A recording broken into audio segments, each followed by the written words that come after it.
show. Always Irish show. Always Irish show. Sometimes it's good to just yell about football. What are you doing? Don't do this to me, Harry! The Ohio State. It's Ohio State! What do you mean, the? It's a poison! I almost stroked out and died over it. I'm glad to be at the party. I'm mad we're this late. You ain't a captain of nothing but a sinking ship! That helps the defense without them even doing a damn thing! Doing a damn thing! In a call-in line. 312-988-15. You tell Johnny all you've heard and seen. No Irish. No Irish. No Irish. No Irish. Irish. Yeah, that's right. No Irish. No Irish. No Irish. No Irish. Irish. Yeah, that's right.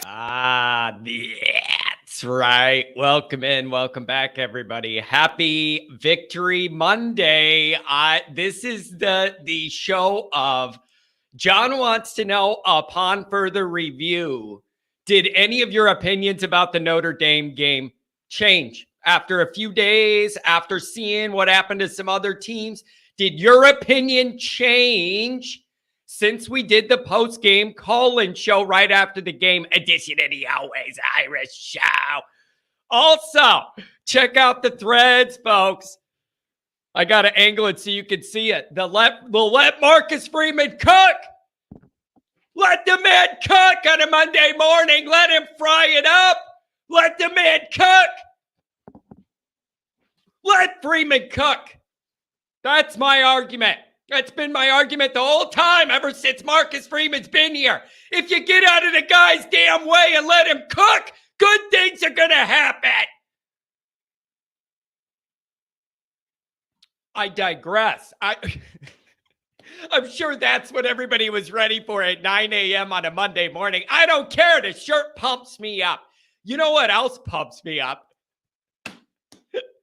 Right before I went live on here, I was having a little argument back and forth with the LSU people. I'm telling you what, thank God I got out of Twitter jail, because I was missing them all coming back at me and then me having to go back at them. I'm glad I'm able to get back to trolling them, so I'm out of there. But anyways, let Freeman cook. I've been saying it the whole time. If everybody over there would just get out of the way and let Freeman do what he wants to do, everything would be fine. Anyways, I'm already off the track. Welcome in, welcome back on a Victory Monday. As always, you can find the program on YouTube. Do it. Subscribe if you haven't yet. Appreciate that very much. Give the video a thumbs up. That helps Johnny out as well. Notifications on. You and I both know damn well why. That way you alerted every time a new episode drops. I know you don't want to miss it. Twitter. Search bar, Always Irish. Rat. Always Irish Inc. As long as I'm out of jail. Emails, alwaysirishindy@gmail.com. Audio only, anywhere you want it. You could get it in your ear hole. Call-in lines. 312-988-15. You tell Johnny all you've heard and seen. We got a little bank of calls here. On Mondays, sometimes I don't know what I'm going to get. Some people need a break, man. That turnaround from the weekend and then right back into Monday. That's a lot of calling, but I appreciate everybody who does. So I'm going to get right to the calls. I'm interested to know if your perspective changed at all after having more time to think about the game, react to the game. Maybe even see some other teams take some brutal losses after our game. Like, I just trying to get a gauge of the perspective here to see if our initial reactions right after the game are right or wrong. That's the thing when you do a call-in show 1 minute after the game. It's all emotion. It's all emotion. There is no thinking. There's no breaking down the film. There's no, let's analyze this and sit on it. And then after 12 hours, I'll do a show. There is none of that. So when you go live, you're getting it raw, which is a good fit for my show, the way I emote. So far, it's been good, but so that's why I'm asking that. Instagram, Facebook, Always Irish Inc., USA Today, Fighting Irish Wire. Read all about it. Okay? A little news. Some people were asking me about this yesterday morning, and it does seem like Bertrand has a head issue. I'm assuming that means concussion protocol when I hear head issue, unless his head got chopped off or something, right? Like that. I don't know any other way to read that. And so we'll just have to see what that timeline is like. I mean, you wouldn't think you would need him this week. You would want him out there for Central. Doesn't sound like you're going to need him. I would hope you don't need him for that ball game. So that's a little bit of news as well. Also, it is 9/11 today. And so we should all, it's just a weird day, just a solemn, weird day in this country. It's one of those things. It's my generation's Kennedy moment. And I don't mean myself. You know what I mean? It's my generation's Kennedy moment, like one of those things where you all remember where you are and the whole day and the whole thing. So it's a solemn, weird day. And we just keep that in your prayers and thoughts, everybody, that all the innocent people that had to go through that nightmare. Okay. Weird day. Just always feels weird. Something else too is I hope you guys enjoyed the NFL. It was interesting having that start up and the first full weekend and all that. Oh, look at this. Wow. Man, that means a lot.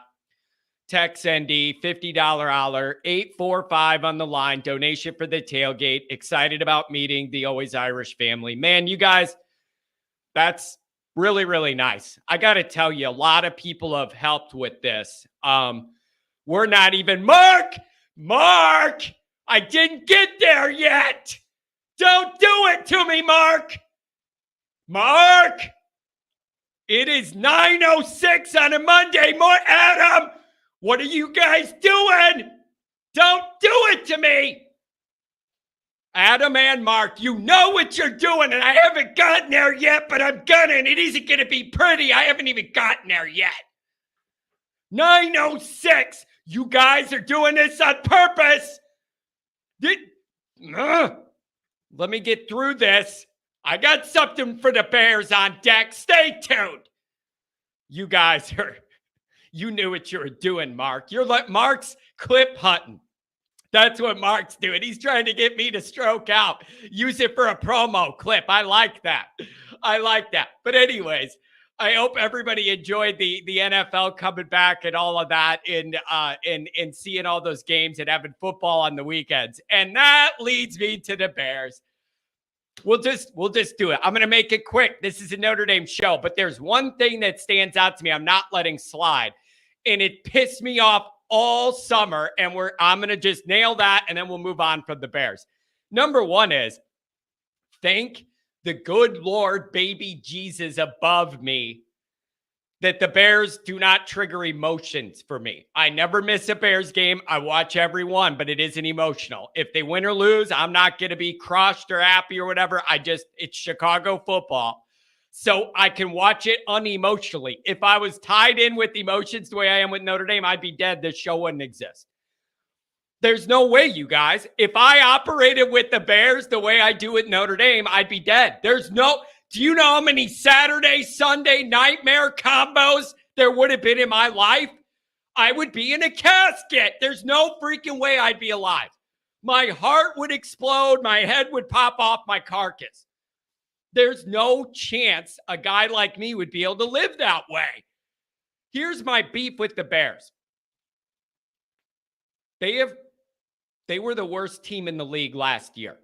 Absolutely terrible. Number one pick. Terrible. Okay.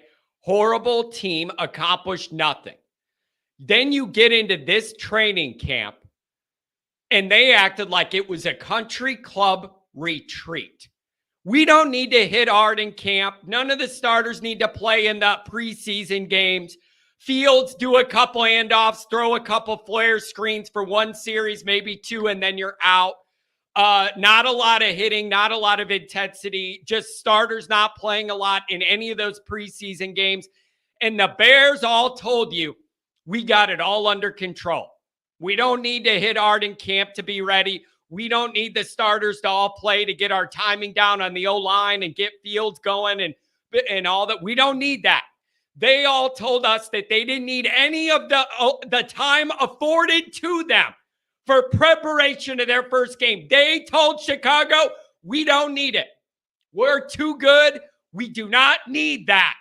And what are you going to do? Play your starters in the preseason game? What if somebody gets hurt? All right. What you did was not practice hard, not hit hard, not make those guys even play barely at all in the preseason. And then you showed up unready to play against your rival at your place when it was supposed to be the year for you to flip the rivalry because Rodgers and Favre are gone. I will never forgive that.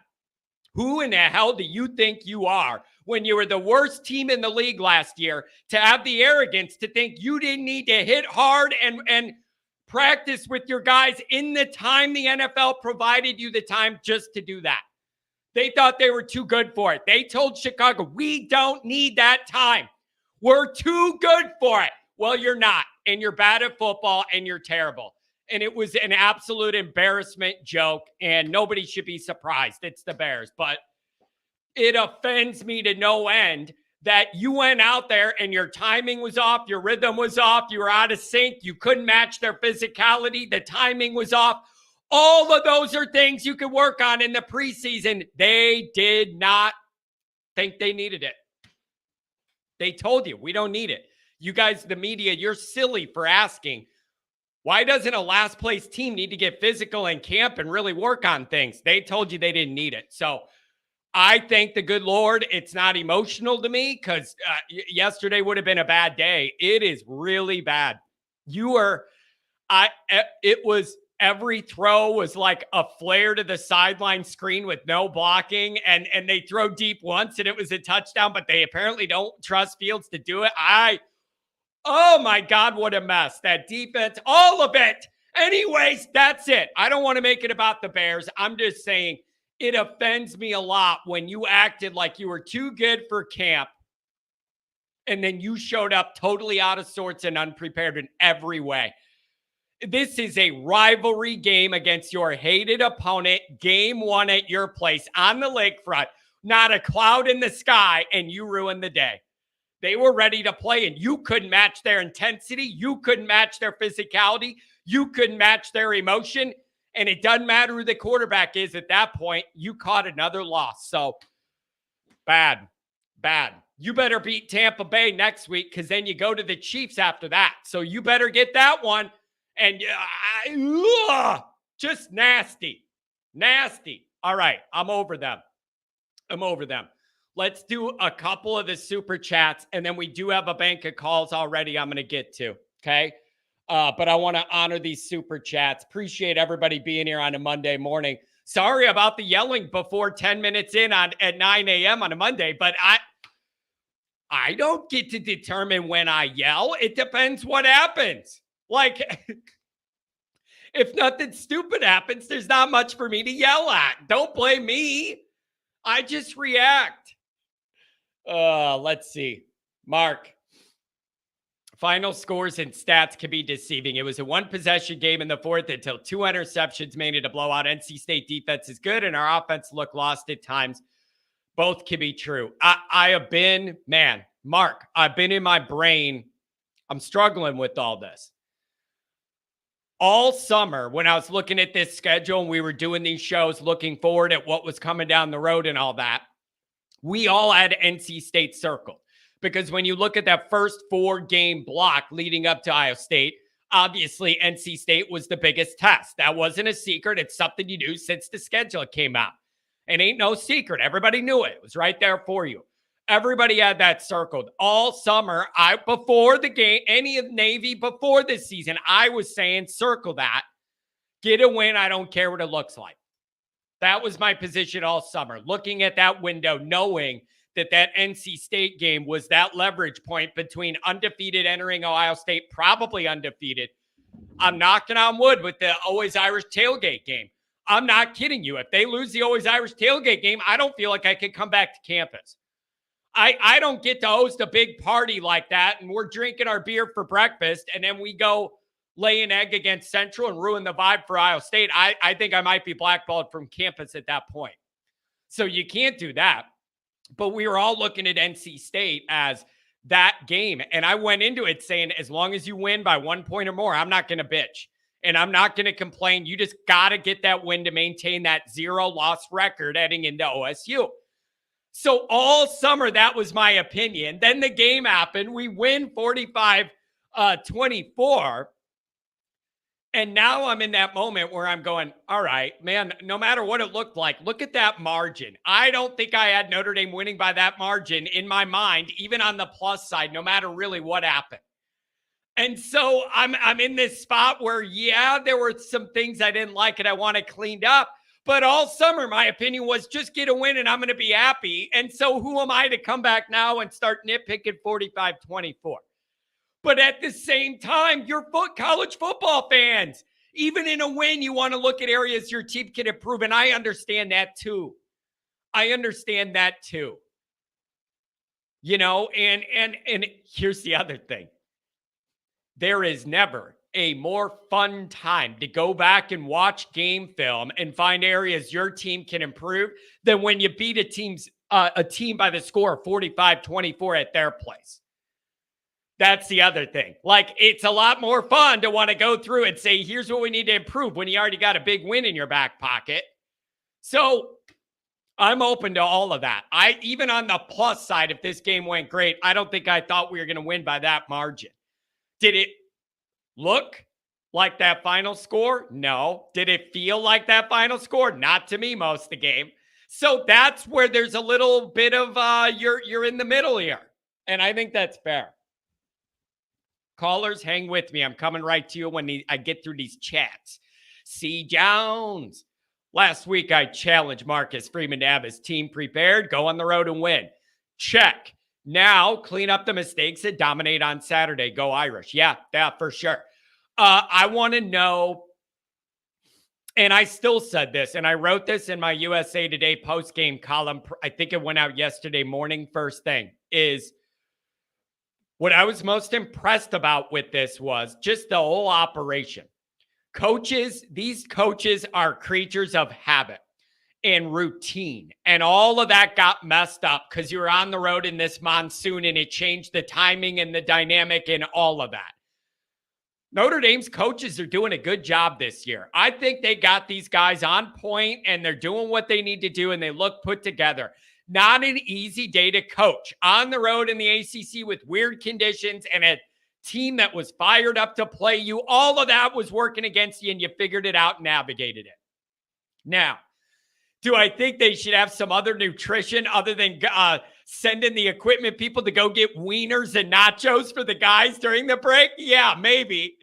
But if you're going to win the game, eat as many hot dogs at the break as you want, I guess. But I did think that was funny just to think of those guys all sitting there wet, eating hot dogs in the break. And then it's like, all right, you know, I picture the O-line eating hot dogs, you know, by the dozen, throwing the wrappers down. They go out there, block for one play, and it's a touchdown.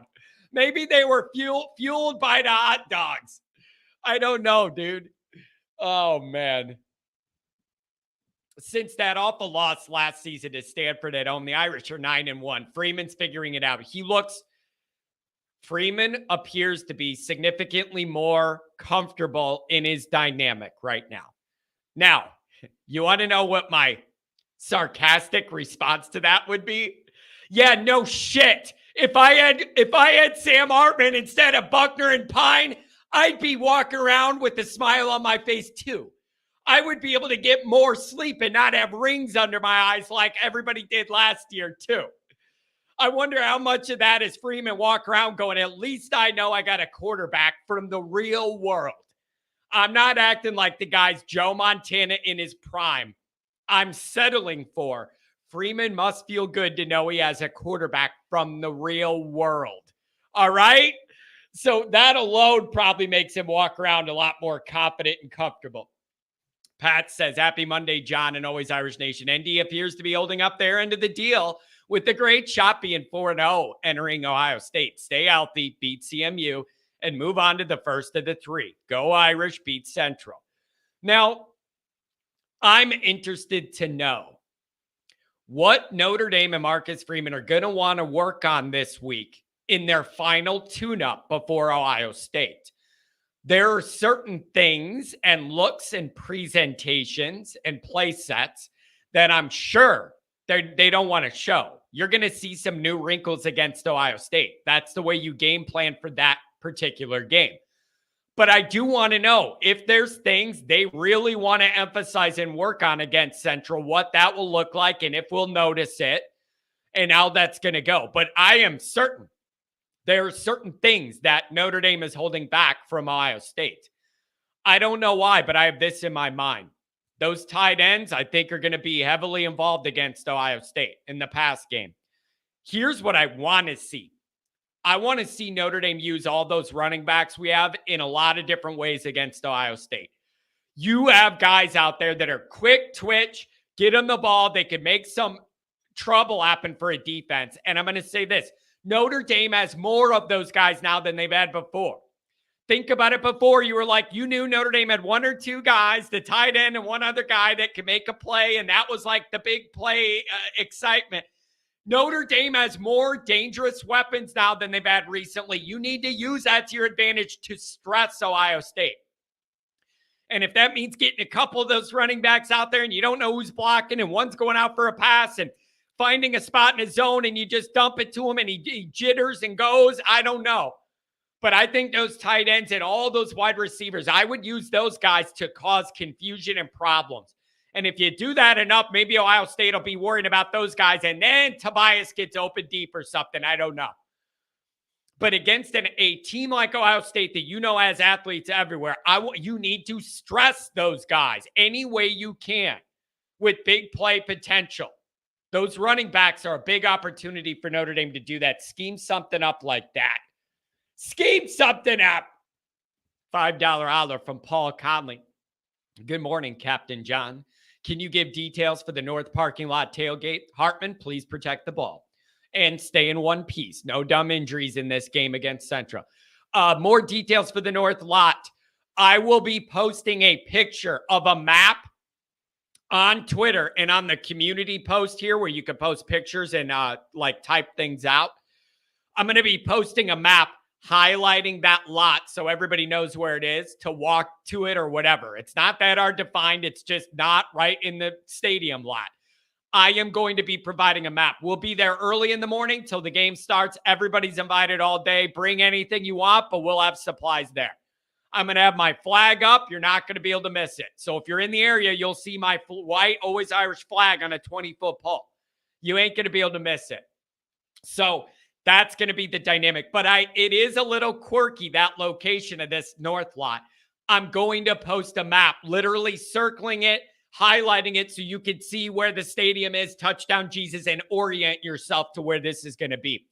Everybody's invited all day. Bring whatever you want. Add it. We're going to have tables. Add it to the table. Drinks, desserts, food, whatever it is. And I'm going to have an Always Irish giveaway table. I'm giving stuff away. I got stuff ready. Anybody coming, you're going to leave with some stuff. All right? I'm excited. That's going to be fun, man. Callers, hang with me. I got to get through my chats. Nikki Dean, it's good to be heard and seen. Listen, Nikki Dean, I'm not saying this against you and your grandpa, Nick. But that Jimmy Dean sausage commercial, I'm getting annoyed by. They play it. It's the first commercial played on every commercial break during our games. And I got to listen to that twang country. Ding, ding, ding, ding. Get yourself some sausages. Nikki Dean, I love you. And I like the sausages. I just don't like the commercial. It's getting on my nerves, man. Getting on my nerves. Andrew Gilmore, Appy's older brother. Mark, I think the offense has, this is interesting, Andrew. I think the offense has a bit of an identity crisis. I think it's clear Mitch Evans and especially Olden Stays are probably their best options through the air. Hopefully Parker gets it. They did get more involved. When Raridan comes back, that group's going to go to another level. And from what I'm hearing, I think they were hoping it would be for Central. And if it's not quite then it's going to have to be Ohio State. Is that ideal for his first time to get back in the mix? Going to be Ohio State? Probably not. But if that's how the health works out, there's not a damn thing you can do about it when he's getting cleared or whatever. Nick, this is another really freaking good point. The only thing changed was me being happier that we are 3-0 and both LSU and Bama already have losses. Go Fighting Irish. LSU, Bama, A&M, Clemson, That's another part of the perspective, Nick. I'm glad you brought that up. I felt better about our win as the night went on because I saw bad stuff happen to other teams. And then and then I go back to, damn it, good win.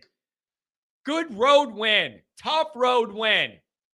So many years, you all know this. You're longtime Notre Dame fans, every one of you, no matter how old you are, whatever that range is. You all know how this used to go for Notre Dame. One little bad thing would happen in one of these moments, and it would all snowball downhill away from us. And one big nightmare, one mistake would lead to 2 to 3 to 4. And then before you know it, Notre Dame loses. Like we've seen that throughout the last 20 years too many times. It didn't happen. When there was a big deciding momentum play, Notre Dame won more of them than NC State. Good job. Good job. Like, listen, you guys, I am not that guy to go, all you got to do is win every game by 1 point and then like nothing else needs to improve.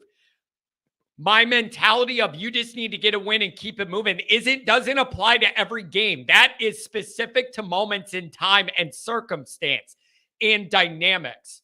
Knowing the hostile environment we were going into and how fired up they would all be, and that this was the big game on the schedule before Ohio State to create that undefeated bridge.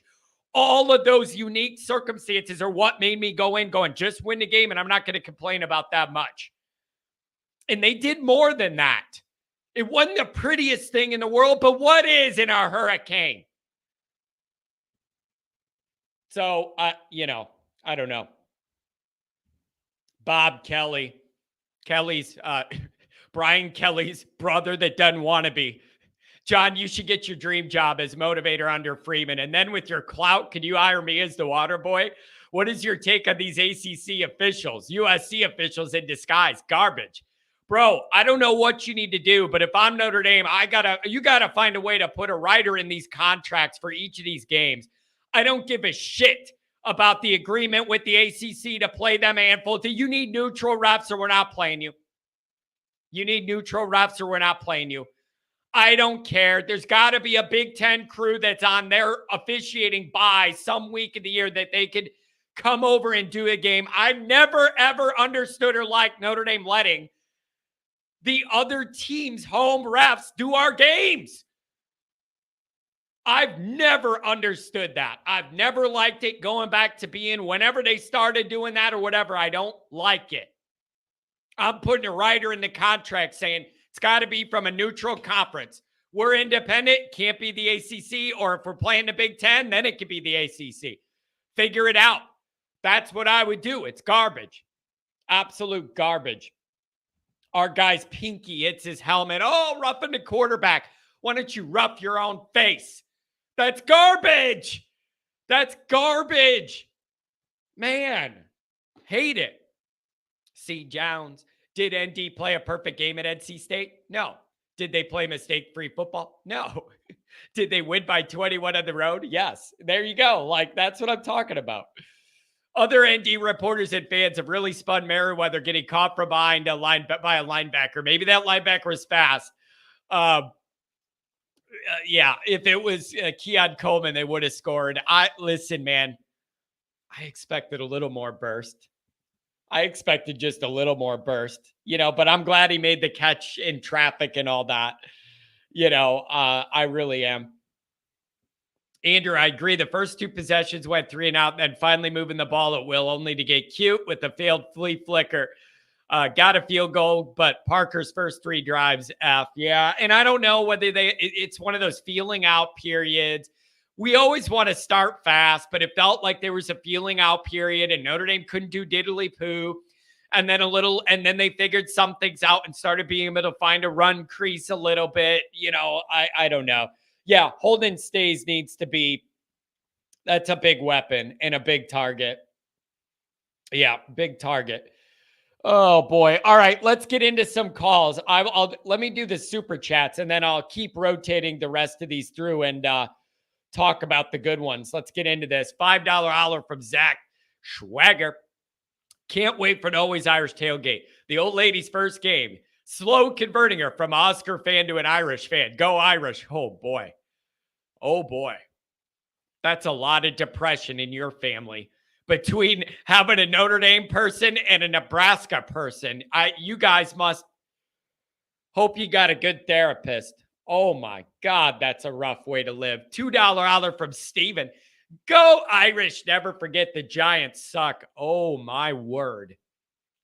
Man, you want to talk about just every single thing that could go wrong and went bad for the Giants went wrong and looked bad for the Giants. Every single thing. Oh my gosh. The New York media is going to have a field day with that one. $20 holler from the V1 rotate. If the number one target is the tight ends, we lose to Ohio State, USC. Tight ends are not meant to be option one. Hartman can make these wide receivers 1,000-yard guys. Them not getting open, kill them 3 times. OSUD is for real. Mess around and find out. Yeah, and rotate. That's why I'm saying those tight ends are just going to have to be more involved. And that's also why I want to use the running backs to help mess Ohio State up to where they kind of have to worry about those guys. And maybe that'll help the wide receivers behind them. That's some of what's in my mind. But those guys are going to have to make winning plays in that environment. Like, you're going to need the wide receivers in that game. Again, thanks, Tex ND, for the $50 holler. 845, you donated big. You're going to be the first one up on the calls. I'll keep rotating through these, and I will highlight good ones to come back to talk about while I'm talking. 845, make it come alive. Happy Monday. Thanks for the donation, my friend. Means a lot. John, good morning. How are you? I'm doing very well, my friend. It's a rarity for me to start a Notre Dame season a few weeks in and to be able to come on here and go, overall, Notre Dame's right on track. They're following the roadmap we had written out for them. And it hasn't been perfect all the time, but they're doing what they need to do. And right now we're on a good path. Where are you at a few days past the game? Man, I'm good. Today is my birthday. Today, 9/11 is the day for me, which is it's been an experience, obviously, for a while. But the present to myself is coming to the game this week, coming to your tailgate. So obviously wanted to contribute just a little bit. We're flying in from Texas, so we won't have much stuff. So we're gonna rely on the tailgate. We'll probably bring a few things as well, but really just want to say I'm looking forward to being at the tailgate, meeting yourself, and really everybody else, man. It sounds like a bunch of people in the chat are coming, and it's going to be great to meet everybody. So that's where I'll start off. So, man, I'm looking forward to that. Yeah, it should be fun, man. We have a really, really good, loyal group, and it's expanding. And the nice thing is now whenever I have to have an event to do, whether it was the Hartman NIL thing or the Blue and Gold tailgate, there's enough nice people that are willing to help. I have a good, great team of a core of people all willing to help out. What do you need me to bring? How are we going to set up the parking passes? It's just beautiful, man. This is a family situation, and this is going to be a lot of fun. Also, the weather looks good, so this should be a great event, and hopefully we have a good morning, and then we kick the crap out of them, and then we crank it up for what comes the next week, baby.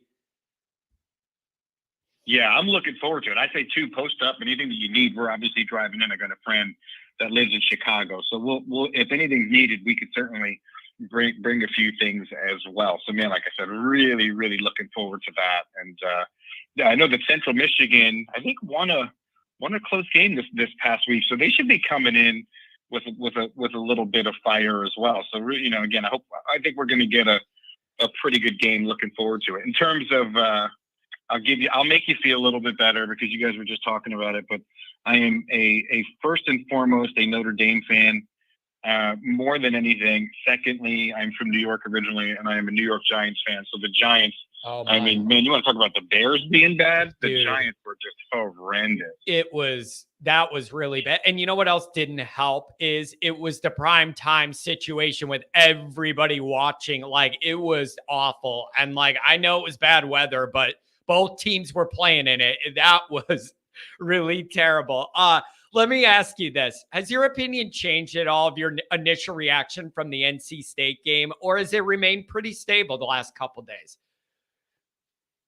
I tend to get like I'm pretty sure that when I end up leaving this earth that I will do it during a Notre Dame game, without a doubt. Like I am, man. If I check my heart rate or my blood pressure during a Notre Dame game, I'm sure it's high. Even if we're winning, just because it's scar tissue just from prior years. But hey man, hey, listen. I wish I could tell you I could relate to that, but I really can't, man. I just let it all roll right by me, and I just stay level all the time. I don't know what you're talking about, man. If you thought I believed that for a second, John, you know that I'm not a true caller, a listener. Yeah, or exactly. Caller. We're just you know better than fan, that, right? You know better than that.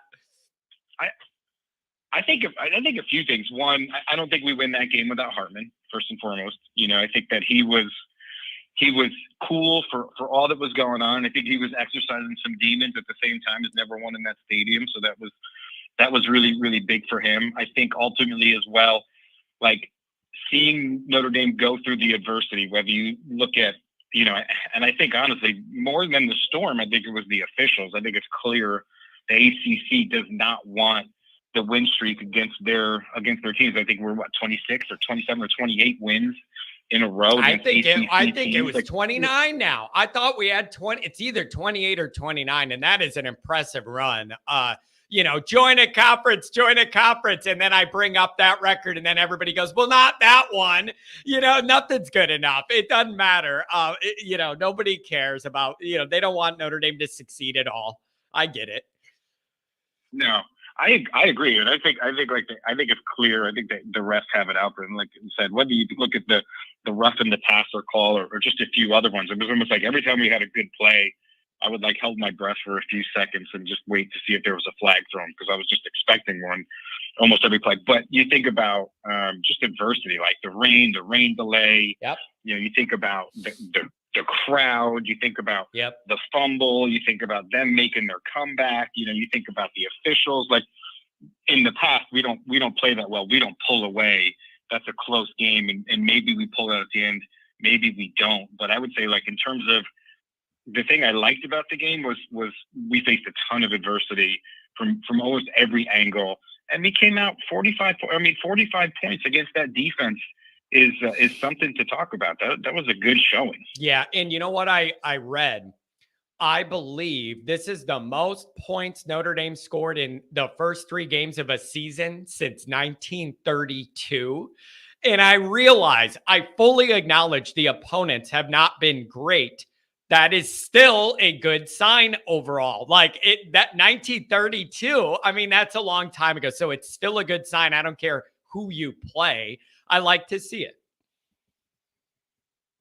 Yeah, I agree, man. And I think the other thing too, like it's so funny because you're looking at the Notre Dame fandom in general. It really is. It is a no win, can't be happy type situation. Like I always talk about the scar tissue from Kelly and Reese, but man, everybody's always talking about we lack big plays. There was plenty of big plays. The Estime run, obviously Stays, Tyree. Yeah, well, I think there was the interceptions to Greathouse. And the interceptions are big plays. Like I gotta count that. Listen, I valued this win a lot more as I sit today than I did even right after the game, because I looked at other teams losing. And I just value it because it meant so much to Notre Dame's ramp of getting to Ohio State. Like this was the one you just had to have. And we got it. And then seeing these other teams struggle that weren't really expecting to or whatever. Like, I don't think I'm in a position to be complaining about that much. Like, oh, do I wish we had Ohio State's wide receivers? Yeah, I do. But we don't have that. So you got to accentuate and lean on what you do have that works while you're building those other things out. And you got this week to do it, and then life gets real. Yeah, I just find it funny that everybody's saying, like you said, we got the interceptions. We had some big pass plays. We had some big run plays. We we had a lot of good going on, but then people are saying, well, hey, we didn't have a lot of small plays. We didn't do this, we didn't do that. It's like, man, we can't win. But all in all, I think we look good, man. I feel good about the QB situation. I feel really good about our DBs. I feel good about our linebackers. I think Leofau's playing pretty dang good this year compared to what he was doing last year. He's certainly all over the field, and he's a lot more violent this year than he was last year in terms of making it home. Last year, they said he was hurt a lot and came into the season battling some injuries. So maybe that's the difference. Maybe it's second year in the program under Golden, but he looks fantastic. And then there's, of course, the emergence of the tight ends. I think that the thing that we have is, again, it's Hartman, but every week there's a different person that is stepping up and making some big plays, right? There's some consistency across that, but 1 week it's running backs, and then it's some wide receivers, and then now we got the tight end kind of checking in. So it's almost like, man, we're firing on all cylinders. Hartman's finding the open people. If you're open, I think he's finding them, and it's a good mix that we're essentially catching. Yeah. You're right about that. There's no doubt about it, though. Like, if we get through this Central game in one piece with the win, and I think we should, like, guys are going to have to step up more against Ohio State than what we've seen so far. And we're just hoping we're going to see that in the moment. What I want to ask you is there anything specific you want to see them work on against Central? Or in your mind, is it like, okay, do what you're going to do, get out of there, and then we focus on Ohio State? Or are you going to be looking for markers in this game that you could tell are a precursor to what they want to do against Ohio State? Like, is there anything, or are we back down to a level of opponent where it's more like run what you're going to run, out-athlete them, and then we get into next week? Or is there really a lot of work you're going to be looking for? Yeah, I think come out, run a clean game, get some people involved maybe that we haven't seen yet. I still think, man, we need, we haven't seen a lot of Merriweather. He's getting beat up a little bit because he looked so slow. But, man, that guy is just huge, and that linebacker was running like a sub, like 4.5 40. So, I mean, everybody's, talking like it's Merriweather who's slow when that linebacker is just really, really quick. But I'd love to see more Merriweather. I would love to see, just like I said, the defense. Although I think the officials were crazy, there was way too many penalties this past game. So they're going to have to kind of get in that big game mindset. You could just calm down a little bit, and be a little bit more aware of kind of what's going on, because there was 10 penalties, I think. Yeah, and I don't. Listen, this is going to make me uncomfortable all week. It's Central Michigan. And I know damn well, as much as I want to talk about Central Michigan, it's going to turn into Ohio State talk. Like, I'm sorry, but Central Michigan excites nobody as the week. I'm telling you, people are going to look ahead. And I want to sit here and believe Notre Dame's beyond another Marshall and a Stanford, and thinking that this team's too put together. Hartman alone can kind of override that and make that not a possibility anymore. I don't want to do that. Like, that is dangerous. And I don't want to get sucked into that, where we have a game to play this week, but I'm looking to the following week. So you need to take care of business. But if there are things they want to prioritize to work on, go for it. Yeah, I agree. Again, we're going to see a few things. I'll leave you with this. I love that other fan bases and other and other people are starting to see what we've been talking about for 12 years, right? With Kelly, in terms of the big games and coming out. I know there were a lot of people were talking about you and your pettiness. And John, I'll tell you this, man, I'm probably more petty than you are when it comes to Notre Dame, but I love the skits in terms of the giving Kelly the business in terms of the LSU win. But I think, man, again, I'm in Austin, right? UT Alabama game was huge. Everybody here was on edge and ready for it. I mean, I'm calling people for work during the day, and everybody I talked to, I don't care if they were young, old, male, female, everybody I talked to about the weekend and what their plans were like, hey man, we're getting ready for that Bama game. We're getting ready for that Bama game. So it was a big deal. But I think what I saw was a typical Tommy Rees genius offense that did not utilize the strength of the players that he had. Like he continued to just do a Tommy Rees game. I mean, you got a kid who was an amazing quarterback. Imagine that. Imagine Tommy Rees called a Tommy Rees type game. Who could have ever figured, I mean, I'm watching it and I was like, holy cow, this is literally like this for Alabama fans, this is they know what we've been dealing with for the last four years. Dude, I've been consuming a lot of their media and it is hilarious. It is just, you're letting down the Alabama standard and the physicality wasn't there. Some of the old Alabama players were calling out the guys on the team, saying they're getting their NIL deals and they think they've accomplished something and they've accomplished nothing, but they're walking around with money and acting like they're carrying themselves like they won something. Ooh, baby, they're not happy down there. They're not happy. Saban's going to retire soon, man. He just bought that mansion near where my brother lives in Jupiter, Florida. Ricky Fowler lives in that neighborhood. Tiger lives in that neighborhood. Jack Nicklaus lives in that neighborhood. Don King lives in that neighborhood. All these guys live in that neighborhood, and my brother's on the other side of it. And that guy just bought a $9 million mansion on the inlet, right on the ocean. I think that guy is about at the end. I'm not kidding you.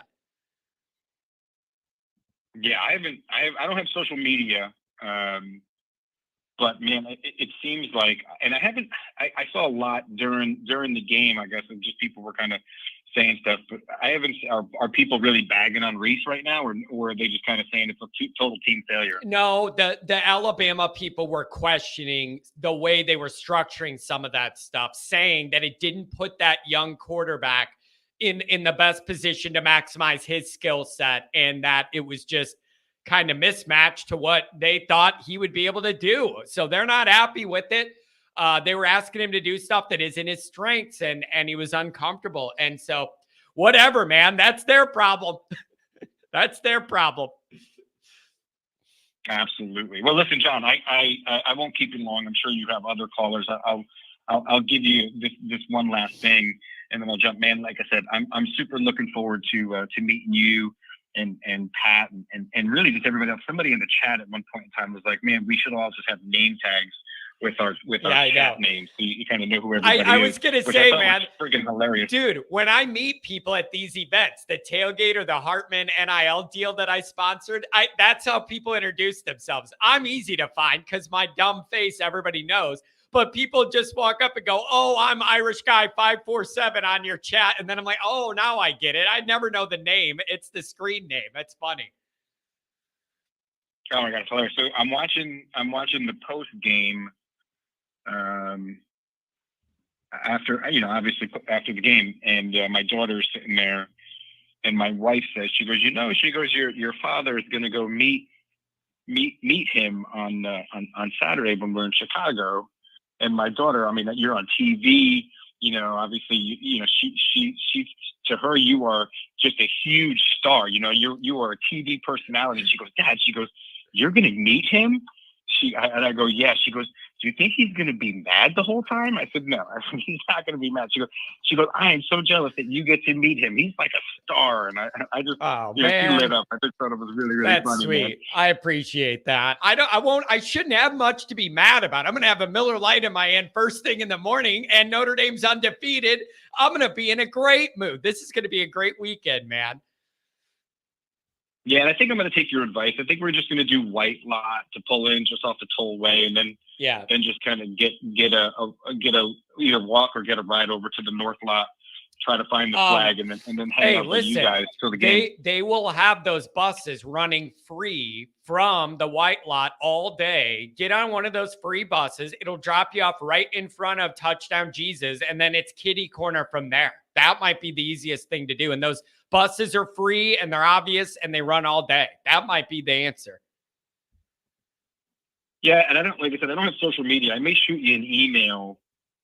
Maybe you could send me the map that you were talking about, because I think somebody in one of the other calls in past shows over these past few weeks was talking about there's multiple north lots. There is. I'm going to put in the community tab on my YouTube channel. It says community, and that's where I can post, like, not a video, but text. I will post a picture of that map and circle the specific lot we will be in. And again, the flag, you're not going to be able to miss it if you're in the area. But I will post that. So you'll be able to see it, and I'll leave it up on my YouTube, okay? Excellent, man. Hey, listen, I'm going to let you go. Like I said, I'm glad I can contribute, and the contribution is not just for the tailgate, but for just everything. Everything you do. Really looking forward to the new swag. I know that I'm on the waiting list for one of those new T-shirts when they come out. So just excited for some Always Irish gear. Looking to meet you guys. Really, the rest of the Always Irish family. And man, let's keep rolling. Go Irish. And John, we'll see you on Saturday. There you go, man. Safe travels. All right, make it in safe, and come find me first thing. We'll be there all day. All right, man. Thanks a lot for the donation. Means the world to me. Thanks, John. Have a good one. Man, what a nice guy. Telling you what, something about this show. There's a lot of nice people. All right, nose blow. Give me a break. I'm starting to dry out. I mean, geez.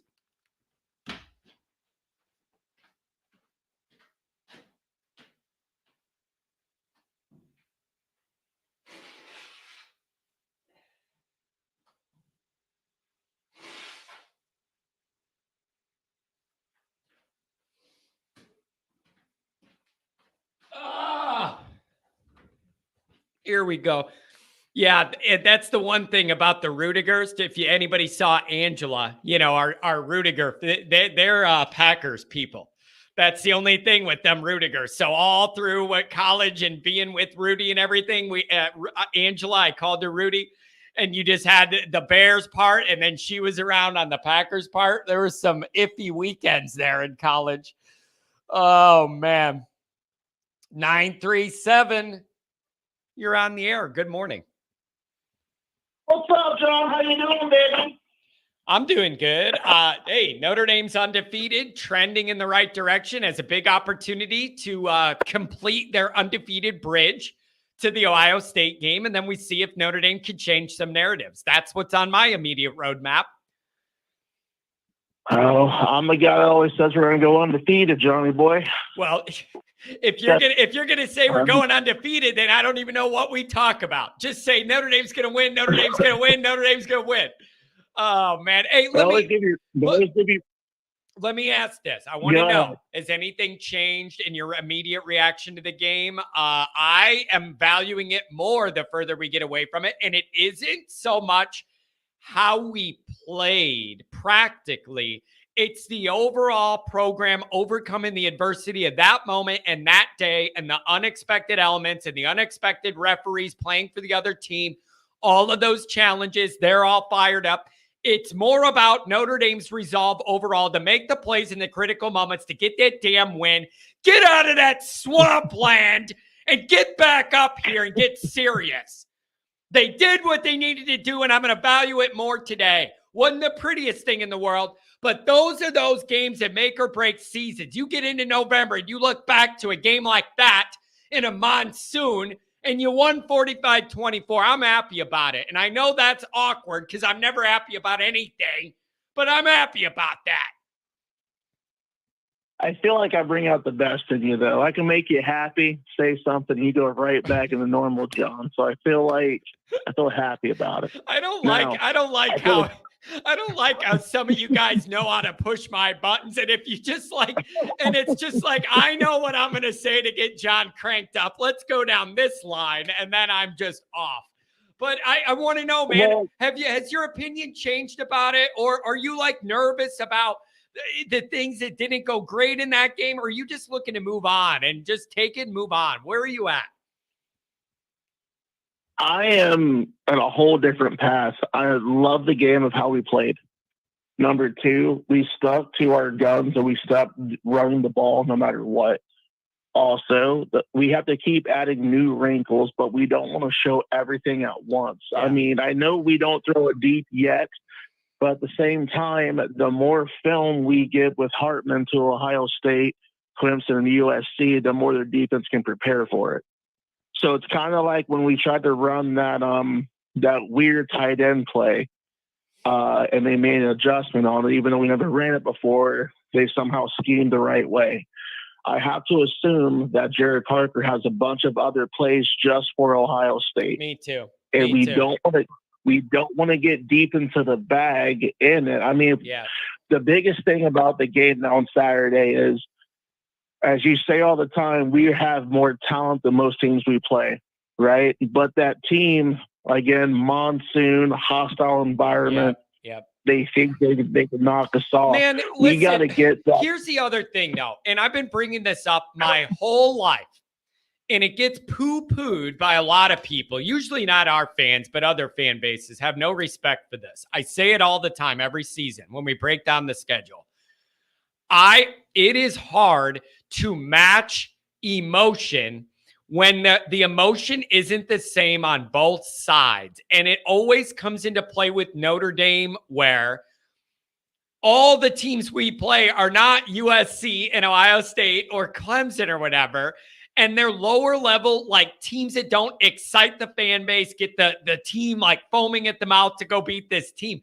But to the other side, it's either their number one or number two most important game of the year. The fans are selling the place out. They're all out of their minds.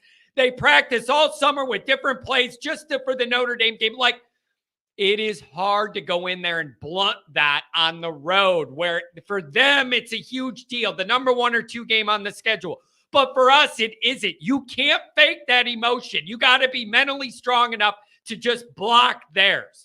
Does that make sense? It's always tough. Notre Dame's everybody's Super Bowl, or and the NFC Championship. If you want to give me, Ohio State, Michigan, fine. It isn't a Super Bowl. It's the AFC Championship. Still a big damn deal.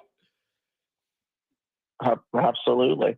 We're getting everyone's best shot at all times, but we have to weather this storm. Think of it as a boxing match. You're going to have a guy that's not, you're fighting the champion here. And if you go after the king, you got to take his head off, right? Yeah. So they're throwing bombs, and we got to work a strategy to go ahead and weather that storm. And you know what else, man? You know what else, man? That's exactly how Notre Dame should always want it. I want to be that game circled on everybody's schedule. I want it to be a big deal. Oh, for sure. I want you to sell out your stadium because everybody in town's there to watch you beat Notre Dame. Whatever. I love that dynamic. Bring it. I love it. But it is a tall task. Notre Dame's got to match that in a lot of these environments, and it's very hard to do. And you know what else about that, man? NC State was like that. Guess where else is like that? Duke's going to be like that. Louisville's going to be like that. You're going to have a bunch of these, and you just need to be good enough and mature enough and strong enough mentally to realize that that's how they're entering it, and then be better. Be better. Now, can I add a different wrinkle that might make you feel a little bit better on this beautiful Monday? Certainly. Perfect. To make you feel a little bit better about the game, you had Brennan Armstrong, who's also a 6-year guy, right? Brennan Armstrong didn't have the same offense we did, and he kept trying to win the game on every play. Now, the difference is Brennan Armstrong threw 3 picks. He lost them the game. Call it a buck. You keep throwing picks for our offense. We get the ball on the 30. You get the ball on the estimate. You give us our offense on the 30-yard line every time. We're gonna put up 21 points. Sam Hartman, after he fumbled, he was still cool, calm, and collected as he always plays. He didn't try to win the game on every throw. That is the difference between the quarterback that we have versus other quarterbacks that have been here. If you go back and watch the press conference with Brandon Armstrong, because that's what I do, I watch the other teams, press conferences. I want to hear what they have to say. Yeah. But he said, I lost the game because I threw 3 picks, because he kept trying to do everything himself.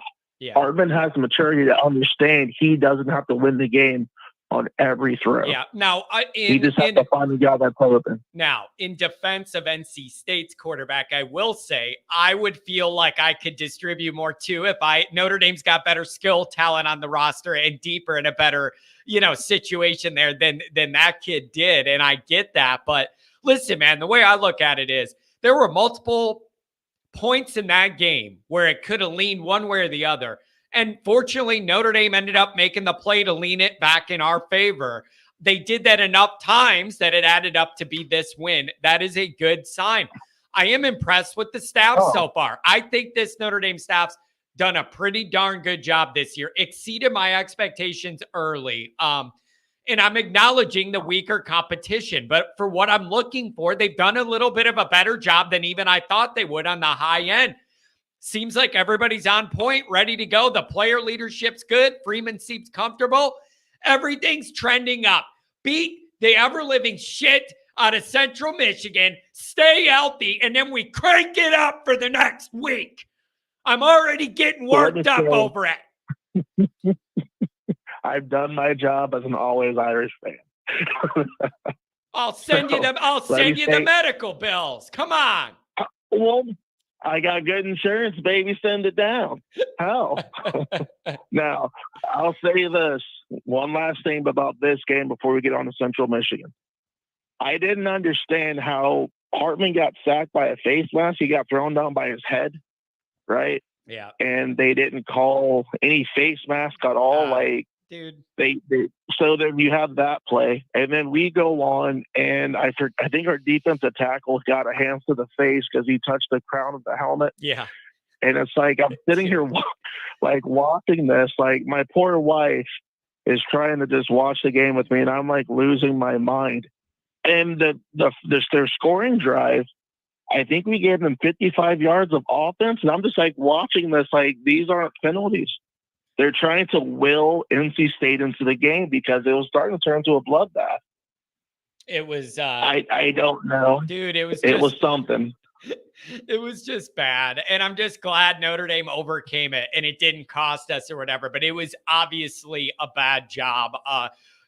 Whatever, man. All right, let's move on to Central. Is there anything you're looking for Notre Dame to work on specifically before OSU, or is it run pretty basic stuff, stay healthy, blow them out, and then we just keep it moving? Or are there actual markers you're looking for here? So the biggest thing that I'm looking for Freeman for year two, make sure this isn't a Marshall off top. I feel that we're beyond it, but I just still want to. I'm still got deer legs. Like, let's be a little cautious. But I feel that I just want to get to halftime up by 3 possessions, put the young kids in, rest our starters for next week. Yeah. That's all I want. Go ahead. You know what? Get the ball. I'm going to say this, and this just popped into my brain. I want to feel a vibe. If this game against Central goes the way I think it's going to go, where Notre Dame's winning by a lot and can empty out the bench, and a lot of the second half is low stress, I want to see towards the end of that game, rather than the energy tapering off, like it's a blowout, the game's almost over, and the energy goes down, I want to test the Notre Dame crowd. I actually think as that game's wrapping up, if we're winning by a lot the way it should be, I want to see the energy increase because people are getting jacked up to come back the next week against Ohio State. If we get to the point where this one's a blowout or whatever, and we know we're going to be undefeated against Ohio State, I want to see that energy ramp up towards the end of this game. And it'll have nothing to do with that game. It'll be the energy of what's coming the next week. I'm serious. I'm serious. If we're winning by a lot in the fourth quarter, I want chance of we want Ohio State. Ramp it up a week ahead. It feels like you're giving a sermon right now, my boy. I appreciate it. Now, you know me, Pastor John over here. Hey, I love it. But is this your first home game this year? Yes, it is. Okay, so I called you last week and I said I was taking my kid to the Tennessee State game, right? Mm-hmm. Now, they did something really different that game, and they started selling tickets dirt cheap, and that thing was packed. And now, John, the weirdest thing I've never seen it happen since 2013. The crowd was fully into the game. It wasn't like cheese and crackers and wine. No, you had dudes chugging beers. You had people freaking out. Good. I mean, I like it. It felt I like it. It felt like I was at a football game. But now, do you think that was just because it's the first home game, so everybody's excited to be there type deal, or what? Like, what was the reason we were engaged this time? I feel like the crowd was younger. I saw like a different. So I've been going to Irish games since 2013. And the first couple of years I've gone, it's been very non-vocal. I got told to sit down once by an old lady. It's the weirdest thing. My wife and I still joke about it. The game I went to with my kid, we stood up the whole time. I mean, you had drunken fans that were like not students, but fans. Yeah. And I know people have said in the past that at home games, it doesn't affect the home field advantage. No, I've never felt the energy that we felt last Saturday that I ever had at Notre Dame Stadium. The problem is, man, your time frame is a weird one. Like you said, you started going from like 13 on. I mean, that's the issue, man. Like you didn't even get, like any, so that means it's all Kelly. So that's not a good gauge of how loud it should be in Notre Dame, no matter what. Anything involving Kelly, you should throw that out because it's not an accurate representation of the Notre Dame spirit having Kelly around. So I'm sorry, that whole thing's out, man. At least like Bush Push had a vibe. Like, I don't know, but you got to go way back for that one. No, I told you before, I wasn't born an Irish fan. I became one right after we lost to Ohio State in a bowl game. Yeah. I mean, I lived through a 3-9 and 4-8 season, my boy. Rough. That's rough. That's rough. But we're on the right track this time, damn it. All right, give me your goal for the week. What's your goal for the week? If we reconnect on next Monday, what is your goal as we sit here now entering this critical ball game to complete the bridge to Ohio State? Mistake-free football, fundamental football, everyone amped up, starters sitting by third quarter, Steve Angeli throws for a tutty, and you have a bunch of young kids getting hyped up, and you hear 90,000 fans wearing green saying, "We want OSU." Yeah, that will be that's I want. My goal. That's what I want. We go on and we beat Ohio. Then we beat Ohio State by 2 possessions. Yeah. I might take it on my own to start that chant. Like towards the end of the game or the second, like the fourth quarter, halfway through, if we're winning by a lot, we need to do that. You need to crank that energy up and let everybody know. You know what I really wish I could do? I wish I could make a 20-foot long banner or a sign or something to pull out that says, we want them or something, but it'd be hard to sneak in my drawers to sneak that in the game. But that's what I'd like to do to get everybody going. So I don't know, man. This is going to be interesting. One last thing for you to go. Sure. Well, 2 last things. One, I can't go to the game because I'm taking my kids to the Mothman Festival in Point Pleasant, West Virginia. I know. 2.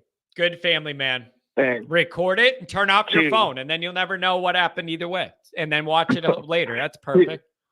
No, it's on. The game's on Peacock. I don't have Peacock. I'm not going to do that. That's dumb. Oh yeah. That's now right. number 2. That's going to put this feather in your hat. My OSU faithful are quietly texting me that they're nervous about going to South Bend. Yeah, I've seen that. I have seen some reasonable Ohio State. Yeah, I've seen some reasonable Ohio State people that are in my immediate or adjacent network, and they're kind of saying, man, there are just some things against lesser competition we should have been further along in. They do have some concerns. Said it before, say it again. If ever there was a dynamic where Notre Dame was in a favorable position to match up with Ohio State, this is it. The quarterback having it at home, some of their question marks. I see O-line question marks. I've been seeing people over the weekend not happy with their D-line, saying they should be getting more pressure on these quarterbacks of lower level teams, and they're not yet.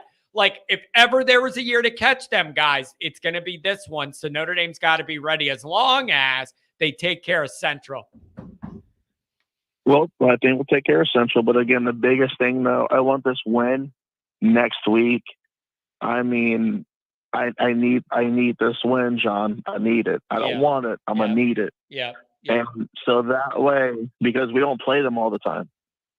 I mean, you're only good as your last game. Go Irish. There you go. Have a good one, buddy. Thanks for the call. Take care. Oh, man. You guys are a riot. People getting me worked up. Try to get John all worked up all the time. Unbelievable. Let's see. Do we have any more super chats? Want to make sure we get those.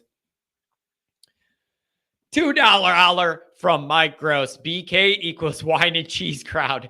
Marcus Freeman equals real blue collar fans. I like it. And you know what else? You're going to get more of that this week too, because it's Central. It's just a totally different vibe. And I said this before. I wouldn't want to have the Always Irish tailgate for the Ohio State or USC games. Those are not games where John's in a mood to be drinking beer and walking around talking, having fun all morning. No. That ain't what that is. Like, I am not going to be in the mental space to have a tailgate and glad hand to talk to everybody and meet people before Ohio State and USC. That's no. Not a good dynamic. Not a freaking good dynamic. All right? Like, so it had to be this one. That's just too big of a deal. $2 holler. James, I will bring you up, in fact, with the donation. Let's see. Where are you? 269. I got you coming up, too. Been a while. Want to talk to you. What's going on, 574? How's it going, John? It's a great day today. It's raining in South Bend.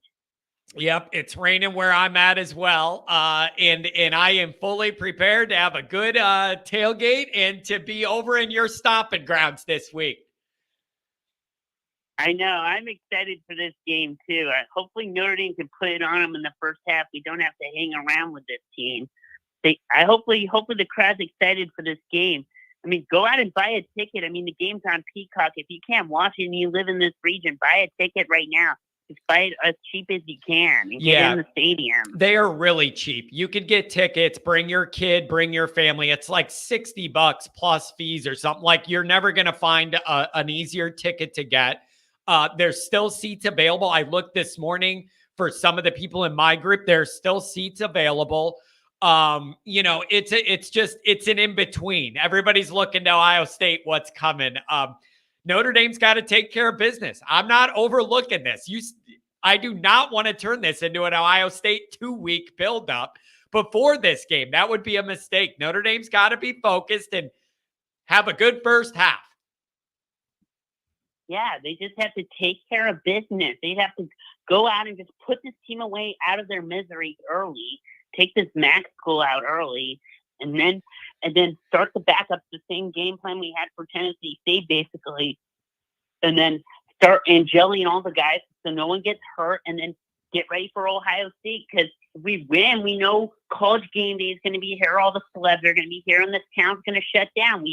I've figured this would happen if Notre Dame would win out this game. Yeah, and you know what else? That's another good point you brought up. It looked all summer like game day was going to go to Florida State Clemson. I don't see any justification you could still do that now when you would be looking at an undefeated Ohio State, undefeated Notre Dame. There is no justification you could give me to pick Clemson with a blowout and then Florida State. You can't do that to me. If you have an undefeated Midwestern matchup, top 10 matchup with Notre Dame, Ohio State. So I expect Notre Dame to get game day 2, and I expect to try and get my flag on the air. It's the best promotion I'll ever get for free. And not to mention that there's a notable alumni on the College Game Day panel. His name is Kurt Herbstreit, so he will probably want to call the Ohio State game as well. Well, now wait a second. He can't call it because it's on NBC, right? No, but he will be on the panel at Game Day, so he can say, hey, I can go to College Game Day, and then he usually gets on his private plane at 12 o'clock and then goes to the 7 o'clock game if ESPN's not covering it. Yeah, I don't know, but the buildup for that, I don't want to get ahead of myself, though. It's tempting, but it would be a mistake. And so I agree. We got to take care of business. Yeah. You got to take care of business. And I think Notre Dame will. I just think this team's built a little sturdier. And I just feel a little bit more confident in how they're put together from what I've seen so far. And do you feel any different about the NC State game? I actually think I appreciate it a little bit more. And it isn't necessarily the plays, it's the overall overcoming of all those dynamics that were the biggest roadmap blockage leading to Ohio State. They did a good job. I'll tell you another story. I mean, this team could have fallen apart easily. There was a long rain delay. I remember I went to the South Florida game, and Notre Dame was just so dysfunctional after the rain delay. I mean, they scored 2 touchdowns. They could just fall apart and quit on the game after a rain delay. But wait a second. There was a difference. It was Brian Kelly. That's what I expect from Brian Kelly. Yeah, that's what expected from Brian Kelly. That's Brandon what I did it better. Like. He That's kept his team under control. Yeah, that it was. But you had flashbacks though. You had when they did the delay. I had South Florida Day flashbacks, and I had NC State flashbacks for being at that same dumb swamp.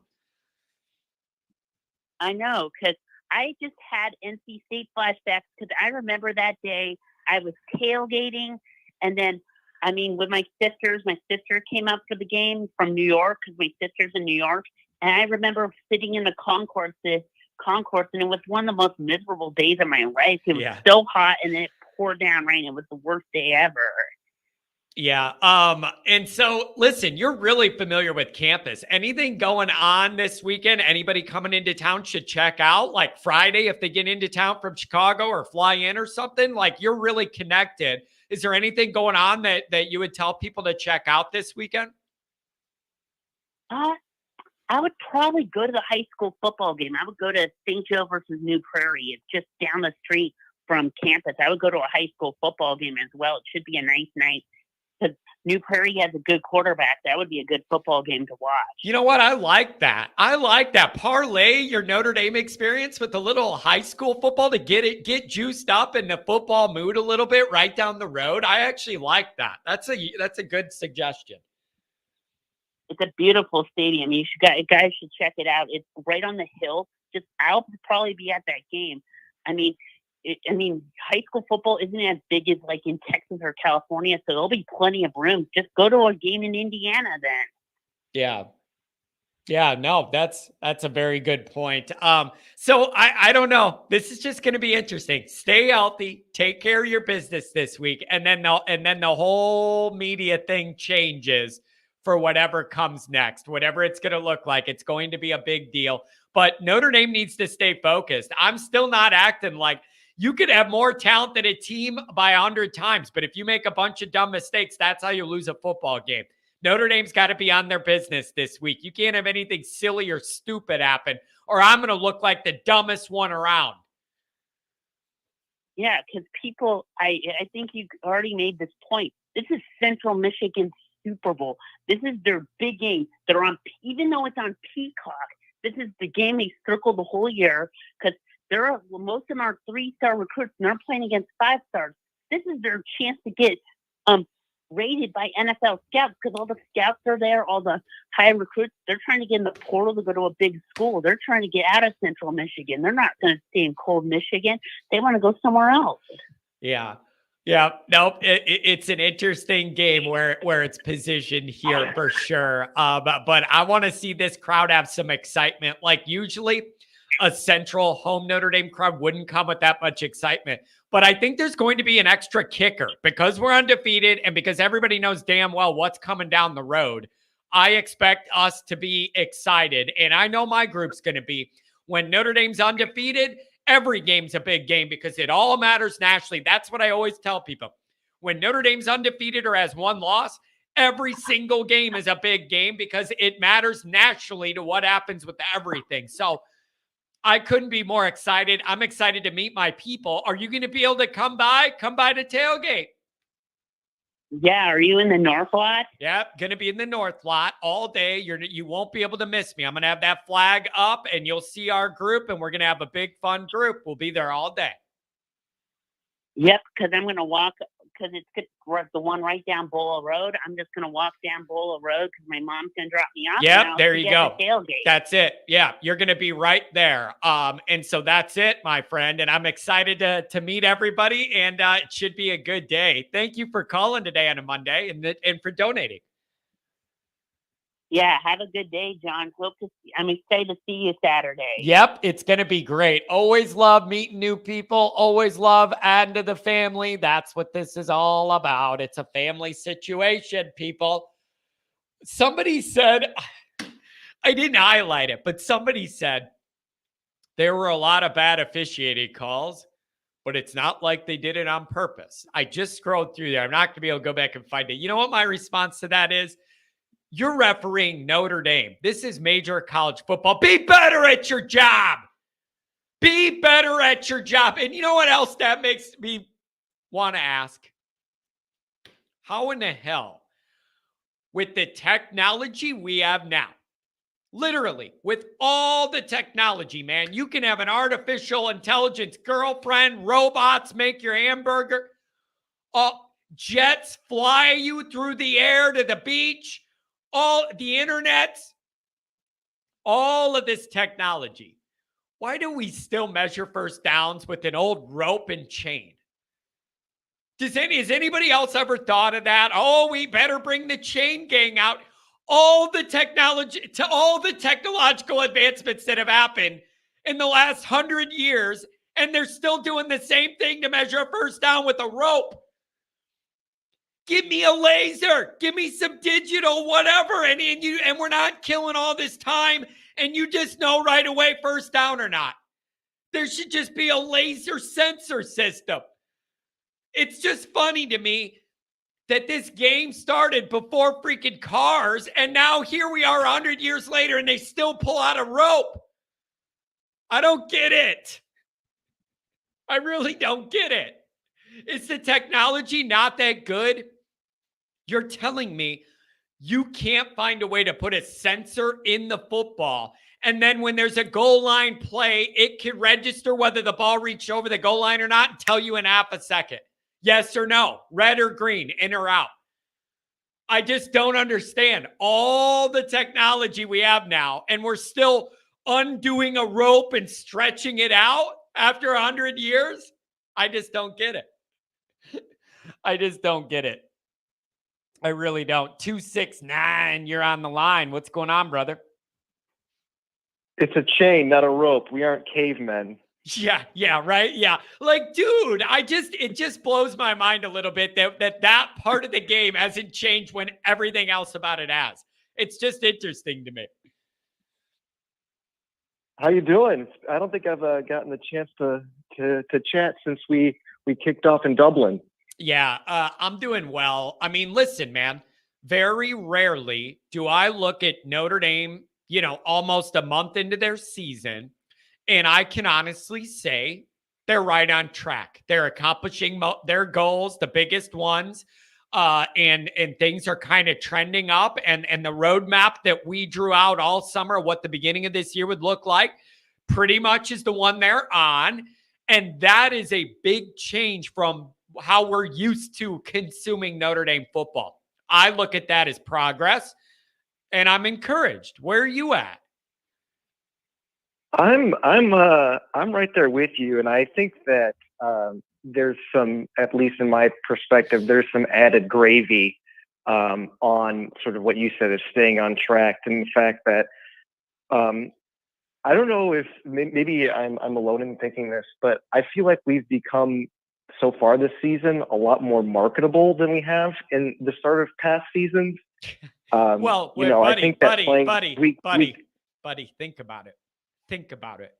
Look at the two faces of Notre Dame's program right now. It's Sam Hartman and Marcus Freeman, two of the most humble football guys at that level. I know you're always talking about hairline. Bro, I didn't even get there yet, but I'm going there. You want to talk about marketability? Those guys are two of the most humble people for the profiles they have in this sport. That's all usually me. Look at me. Those two guys are their humility level is so high. It is wonderful to see. And then the fact that they both could be models for Hair Club for freaking men and everything else, like they got it going on. What's not to market? This ain't Kelly anymore. No, I mean, I was thinking about it last night in terms of quarterback recruiting. For so long we've talked about, hey, if you're a quarterback here, we won't give you the handout like you'll get elsewhere, but just do your job and that'll take care of itself. And I think playing week 0, even though it was against Navy, all sorts of brands started contacting Hartman after that, and he had a pretty handful of them before. And it's like, look at, like, we have a example case of what we've been like talking and preaching about for so long. But I think it's been a lot harder for recruits to say, well, I haven't been able to see that with my own eyes yet. So that was one thing that I think that I didn't quite expect to be, so prevalent thus far into the season. I would have thought that would probably pick up after, a win in a marquee matchup. But we're just kind of going through the soft part of our schedule, and our guys are getting pretty good attention. Yeah, they and you know what? Listen, if they didn't get that much attention till Ohio State, I really couldn't complain about it. You knew Notre Dame was kind of under the radar. Like, you knew, I mean, I don't know how much credit I want and the bright lights I want for beating Navy, Tennessee State, Central Michigan, whatever, even NC State, you could argue. It's all fine with me. I'm not worried about the ranking at all. Like, Ohio State's going to dictate everything. Like, that's going to be, are you top 5? Or are you dropping back down? Like, you're going to find out. And then you're going to earn the attention that you deserve, whether it's on the good side or the bad side. But I expect Notre Dame to get game day too. And that's going to bring way more attention in because I don't see how you could justify bringing it for Florida State, Clemson when they're both not undefeated and one has a blowout loss. I don't see how you could justify doing that. What's our record when game day's been at home? Oh, that's a good question. That's a good question. I feel like in recent, because it went dormant for a while after the Bush push, and I think since it's come back, I don't think we've lost. Yeah, that's a good question. I don't know off the top of my head. That's a really good one. And so what's your mind like entering Central? Are you looking for Notre Dame to work on a bunch of things and you have a checklist, or are you like, all right, do whatever you're going to do, stay healthy, win by a lot, get the first string out of there, and then let's crank it up for the next week? Where are you at on this? So, John, I got to tell you, this is actually you know my dad. This is a pretty special week for our family. So, my dad is actually a Central graduate, and to make matters even more interesting, it's his birthday on this weekend, and I think he's listening right now. I might be speaking a little bit for him, but I think that he would like nothing better for his birthday than a Notre Dame win. Yeah, that man. And, it all builds up, my friend. You're going to have a nice home game in the good weather in South Bend. We're undefeated. Everybody's excited about what comes next. It all lines up. I expect Notre Dame to win by a lot. Get the backups, a lot of guys in. Get Hartman out of there so nothing dumb can happen to him. Roll an ankle, nothing. Get him out of there. Do what you need to do. Play a good, clean game. If there's things you could, let me put it this way. Tell me if this makes sense. If there are things you want to work out for Ohio State, but you can kind of sneak them into this game plan where it isn't obvious, that's what I'd like to see. Work on some things, but it's not exactly that obvious. But I don't know. It's going to be interesting. Like, timing related sort of things, as opposed to, more, schematic. Well, here's something else too. This isn't necessarily like just for Ohio State. Don't you want to see a couple more like downfield passes attempted against Central that kind of put that in Ohio State's mind? Hit on a couple deep ones, maybe. Like, I wouldn't mind seeing them open that up a little bit. And it really wasn't going to be a big part of the game plan last week in that weather. Yeah, I still don't think we've hit a fade on the outside. I think the one from Holden Stays on Saturday was a fade, but that was in the seam. I don't think we've thrown the one that I think we dropped was Jaden Thomas also on Saturday. But other than that, I don't think we've attempted just a go route on the outside all season. Yeah. And I wouldn't mind putting some of that on film. Like if you hit it, obviously it'd look even better. I wouldn't mind seeing a couple of shots just to see who could get back there and what happens. But stay healthy, play smart, get the win, and then you have your Super Bowl the next week. Like that's the way it is, man. Everybody's had this game circled for years, and it's 2 weeks away. So you got to get there undefeated. Take care of damn business. Yeah. I'm not sure how much you've talked about this since the game, but I'd be interested to know your thoughts on this because I was watching the game on Saturday, and I think that somebody put on a number 8 jersey and long hair and tried to impersonate Maris Liafau because that guy that I saw on Saturday was not the Maris that I saw last year. That guy looked like the Terminator on Saturday. He was really good. I don't know what you thought. He was kind of my MVP on defense. I know you could make cases of a couple of guys, but I was very impressed of what I saw specifically from him. It was like almost unrecognizable. Well, that's what we've been all asking for and wanting to see and begging for and everything else. You do have Bertrand banged up. We're going to have to see what that looks like. When they say head, I'm assuming it's a concussion type thing. And so we'll have to see what's up with that. And then what are you asking me? Like, you don't know the tailgates this week. I see this. Is the tailgate this week? It is. Are you guys going to be able to make it or what? Yeah, we'll be around. I'll text you. Where are you guys posting up? Because we were looking to come say hi. Yeah, we're going to be in the north lot. So kind of by the Bula lot, like kind of kitty corner behind Touchdown Jesus, that area. I wanted to avoid the stadium lot. It gets too damn crowded. I don't like it. Too many people and too short of a little space. So we're going to do that. I'm going to put out a map too. So I'll put it on the community. I was about to say, do you have a graphic? Yes. I'm going to put it in the community thing here and then post it on Twitter and pin it. So everybody will be able to see exactly where we're at. X? Oh, yeah. X. And then everybody will know where I'm at. Yeah. But right, cool. Come by, man. That's probably... Yeah, bring the whole family. We'll be there all day. Yeah, the whole family's going to be at the game on Saturday. So perfect. Plus a few extras. So but it should be we got a pretty good. We're pretty excited for the game. Like I said, I have a lot of friends that went to Central Michigan, and like I said, my dad went there. But their coach is a little bit of a weird guy. I don't know if you saw his comments before Michigan State, where he said that Michigan State pays a lot of really good money for some of their players, which was just I felt like very uncalled for, especially considering that McElwain used to coach at Florida and was probably doing that before NIL existed. So, hey man, listen, Michigan State's got problems. They got real problems, and they're about to get a lot worse. That they are in a bad situation and one that they have brought on themselves. Man, that's ugly, and it's going to get a lot uglier. Could be the White Sox. Man, I mean, it's just with the Tucker stuff, you're screwed. I know.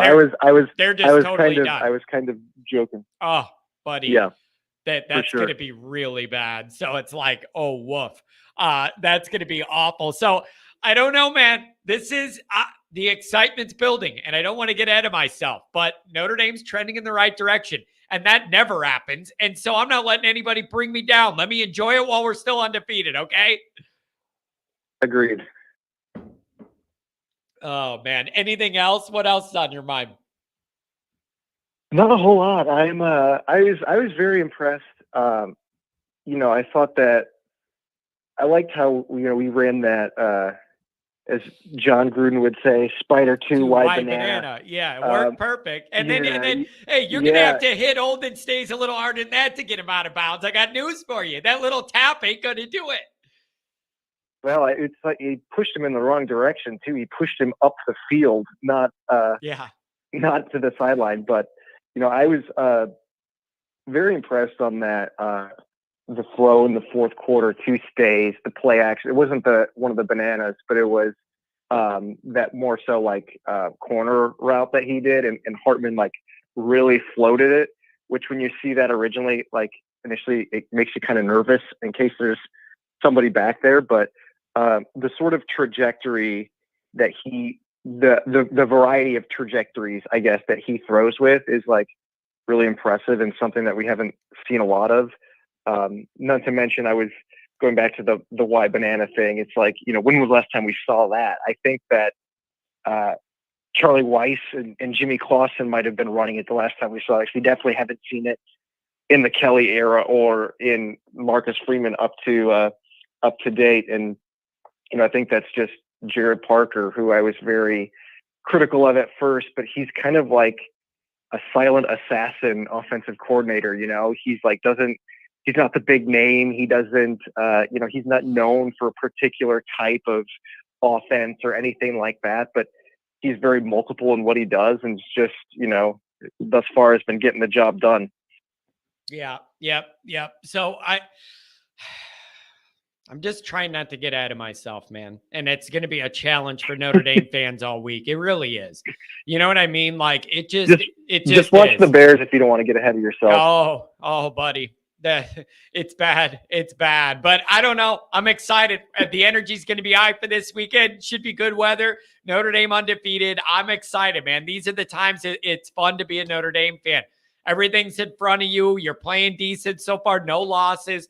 I'm excited. So I want you guys to travel safe, and then I want to see you and the family Saturday, okay? Will do. Have a good one, brother. Yeah. See ya. Thank you. Oh, man. Elon finally freed John. Yeah, 12 hours. Wasn't too bad, especially when some of the hours are over the night. Then you could just sleep, and then you're back out of jail on Twitter. It's beautiful. 818, make it great. Good morning. Oh, man, good morning, John. Yeah, looking forward to the tailgate this weekend. Got some thoughts on the game, but can I just talk about the Bears real briefly? It was a very unfortunate scene on the lakefront, man. Way to ruin a beautiful day. There wasn't one cloud in the sky, and they ruined the whole day.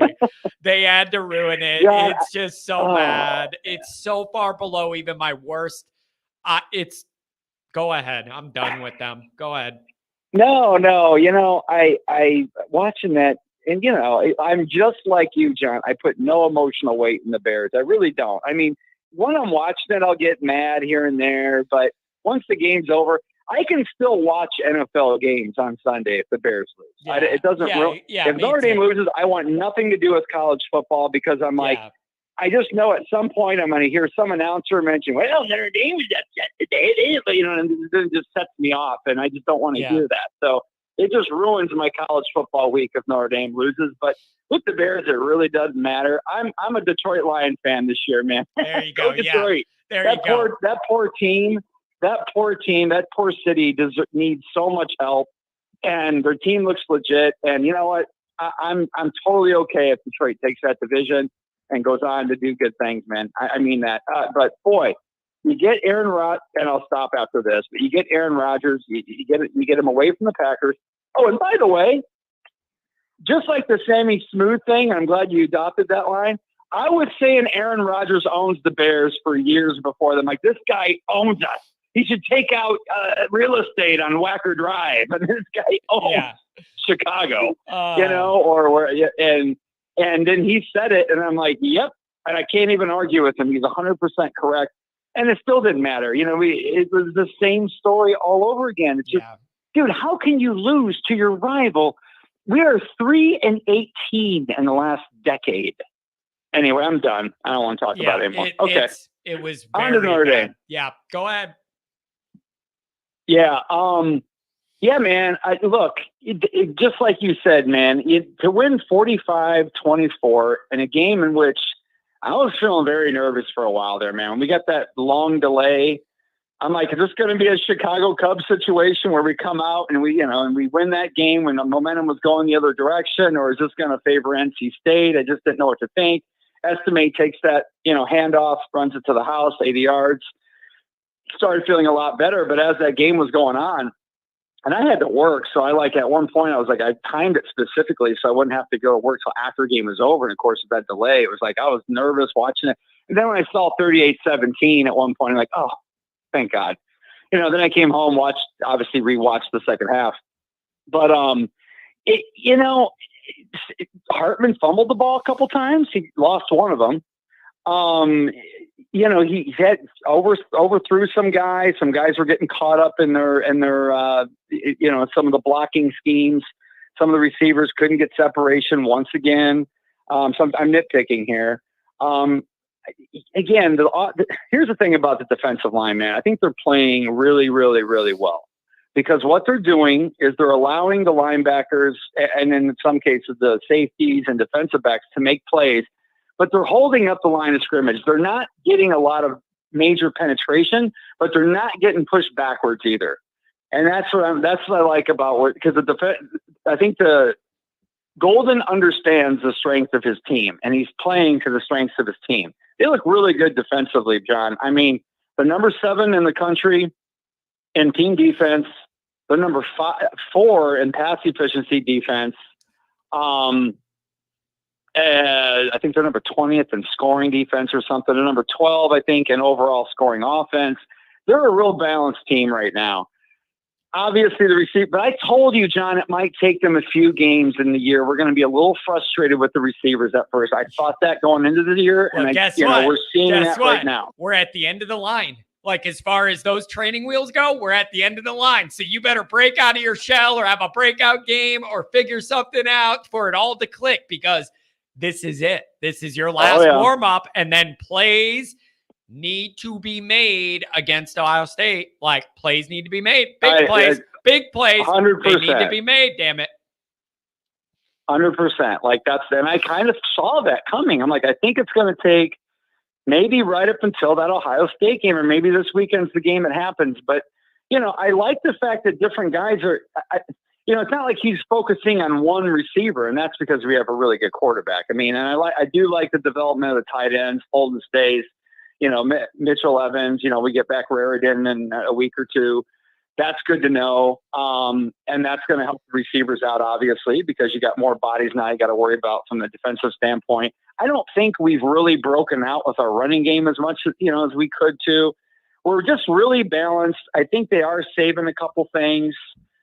I would like to see Tyree being used more as a running back here and there, just to kind of throw teams off a little bit. But I like what they've done with him so far overall. I think the Merriweather getting ran down by the linebacker, he was a sub-4.5 guy. I also think Merriweather thought he had a clear line to the end zone and probably wasn't running quite as hard as he could have.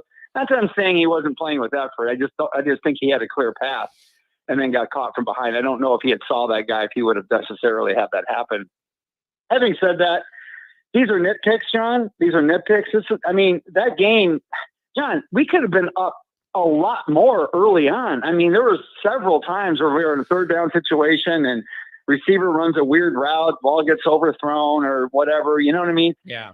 And by the way, how many times did North Carolina State fumble a ball and then get it back? I mean, they could have been put out of that game early, with some of the fumbles that were happening and Notre Dame not jumping on the ball, So I don't know, man, 45-24 with a lot to work on. Can't really say too many bad things about that. You're always going to nitpick stuff, and want to see improvement. Nobody ever thinks, oh, we won, everything's perfect. Like, maybe unless you're a Cowboy fan this morning, 40-0 over the Giants and big plays. Oh my God. And I watched some of the game last night. I felt bad for New York. Yeah, I mean, maybe there.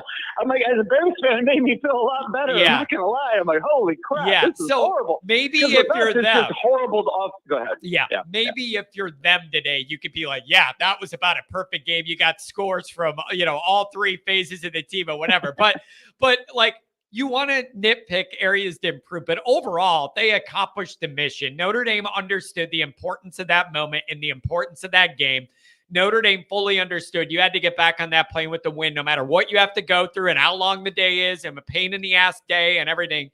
And they did it. And that is a big deal to me. They did what they needed to do. And now it's go in there, focus back at home, take care of your business, work on some things. And then you start turning your mind to what comes next.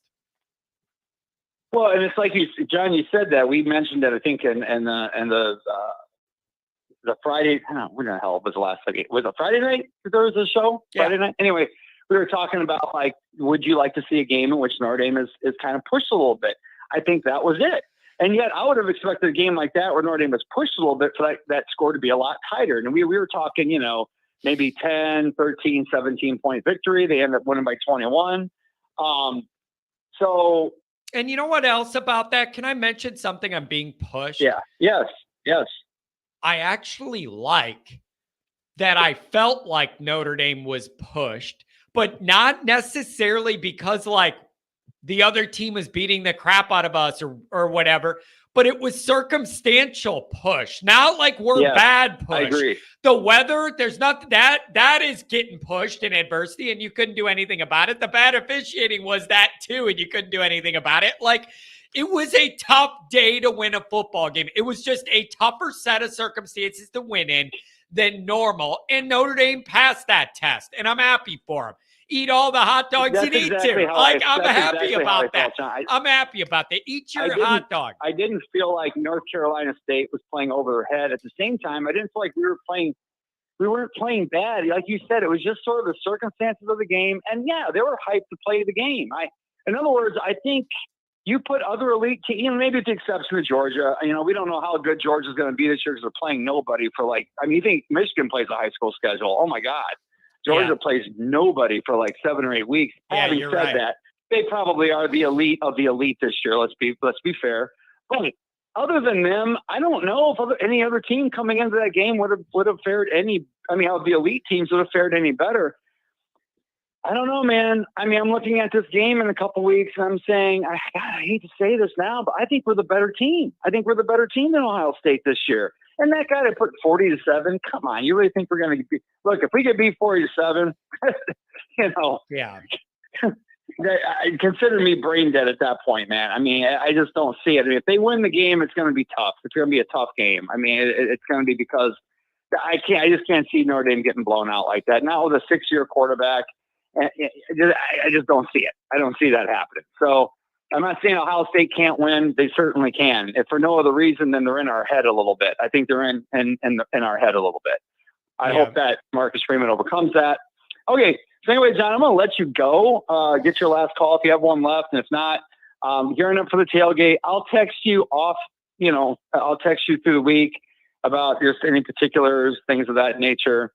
Also have a question about tickets that you might be able to help me out with. Okay. And we'll just go from there, man. Can't wait. Perfect. We'll go from there. What time are you setting up? What time do you think you're going to get there? It's going to be early. I don't know how early, but it's going to be early because we have a bunch of cars. We need to all get in a row, get our spot, get set up. I don't know how early. It's going to be early, though. We want to get in and get set up. So it'll be early. Right on, man. Yeah, like I said, I'll text you about any help you need or whatever, things to bring and all that kind of stuff. Beautiful. Appreciate it, man. We'll see you in a few days. You sure will. All right, bye, bud. See you. Dude, what is with some of this chat? There's always got to be a couple people that just have to ruin everything, man. What do we got? Kent, to be honest, I'm so thankful for this show. Just to get my mind off some of the not so good in my personal life is awesome. Just to laugh and get lost talking to y'all. It's great. Kent, I'm glad to hear that, man. Glad to hear that. Hope everything goes okay for you. And I hope I could be a distraction, if nothing else from all that real life stuff. We could always yell about football. Oh, Robert Kelly, Brian's older brother. What's going on? Hey, John, how are you? Hey, I don't mean to defame your name by linking you to Brian Kelly. It's just funny in my mind to bring it up, okay? Yeah, well, that's no relation. I used to claim him as my second cousin, but not anymore. Yeah, it depended on how good things were going, how far in the family tree you accepted him. Yeah, I like that. Hey, thank you for donating.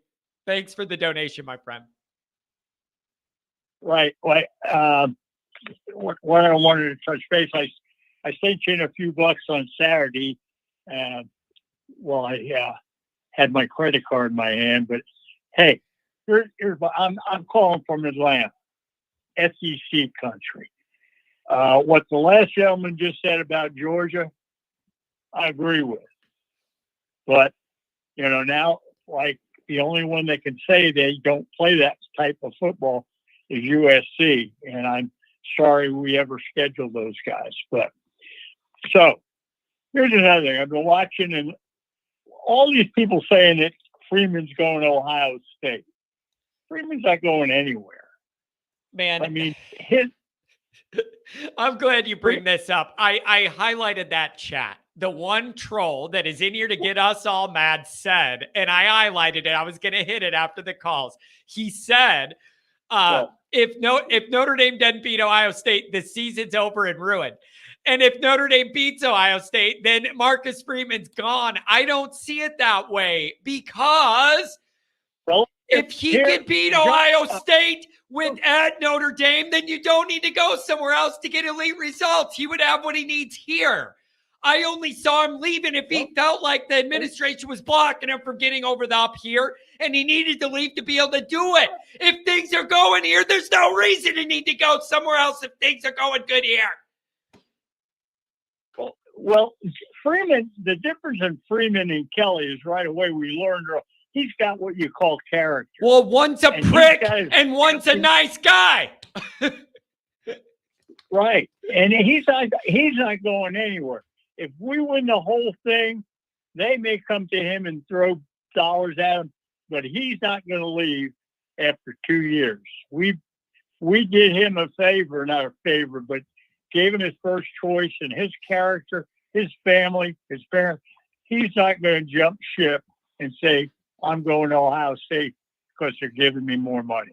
Yeah. And these are people that are trying to nail me on both sides. They know what's going to trigger me. And then you present it as either way Notre Dame loses.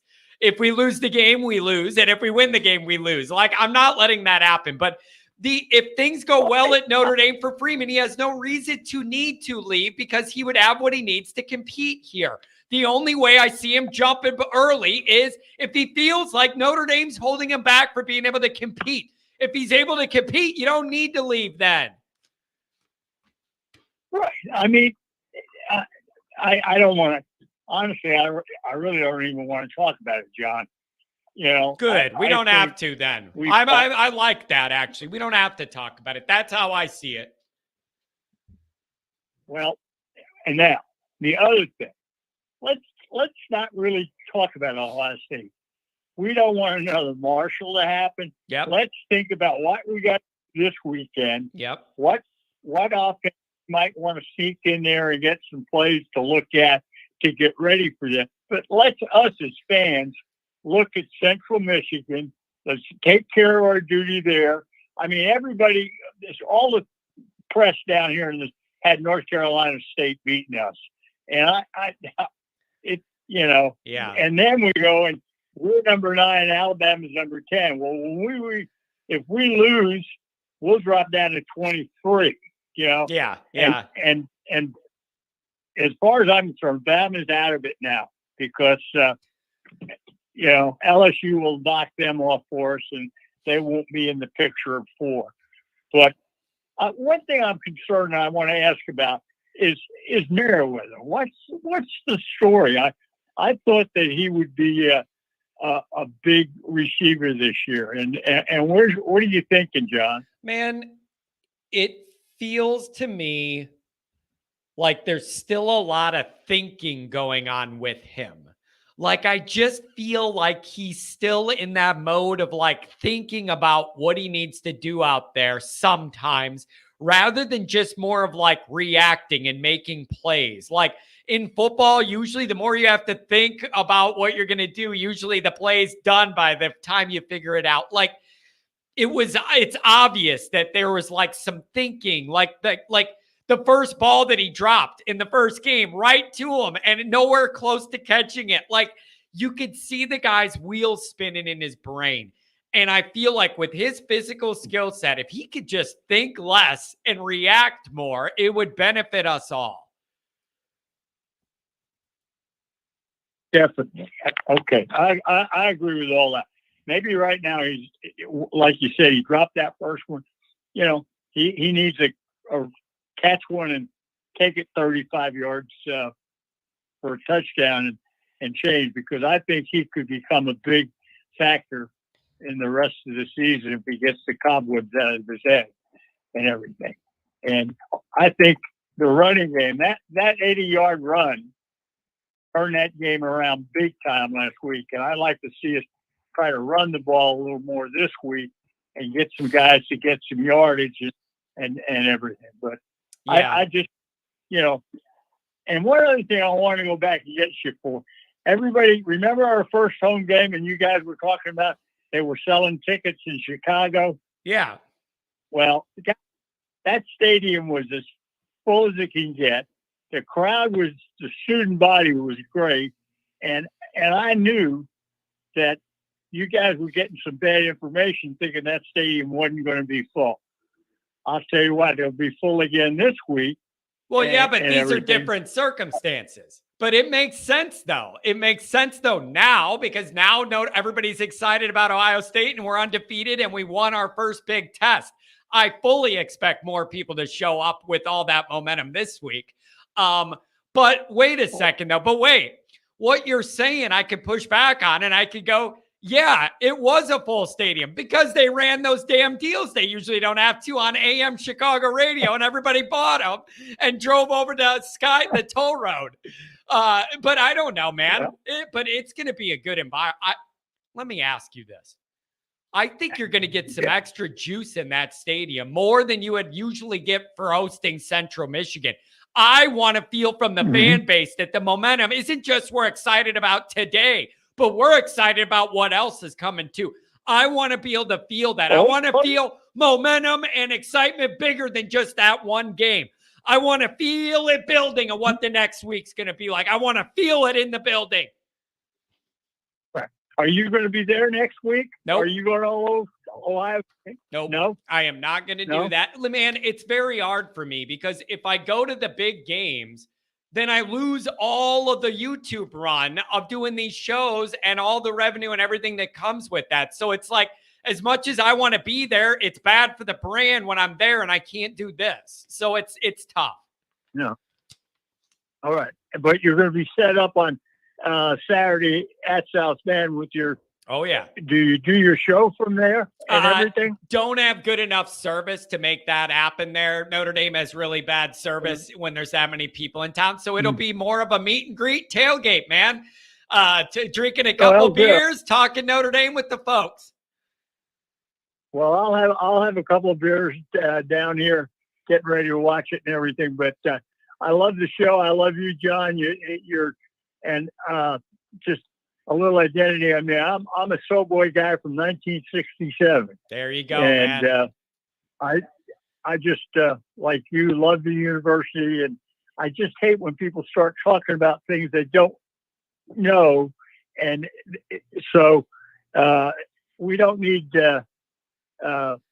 politicians. We need fans to be positive. We're going to win on Saturday, and then Saturday after the game, we can start talking about Ohio State. Yep. And that's going to be a great week for you. And I'll talk to you next week during. Hey, thanks a lot, Bob. Okay? Give me a call back next. You. Thank you very much for the donation too. Give me a call next week for that build up, my friend. It's going to be exciting. It's going to be exciting.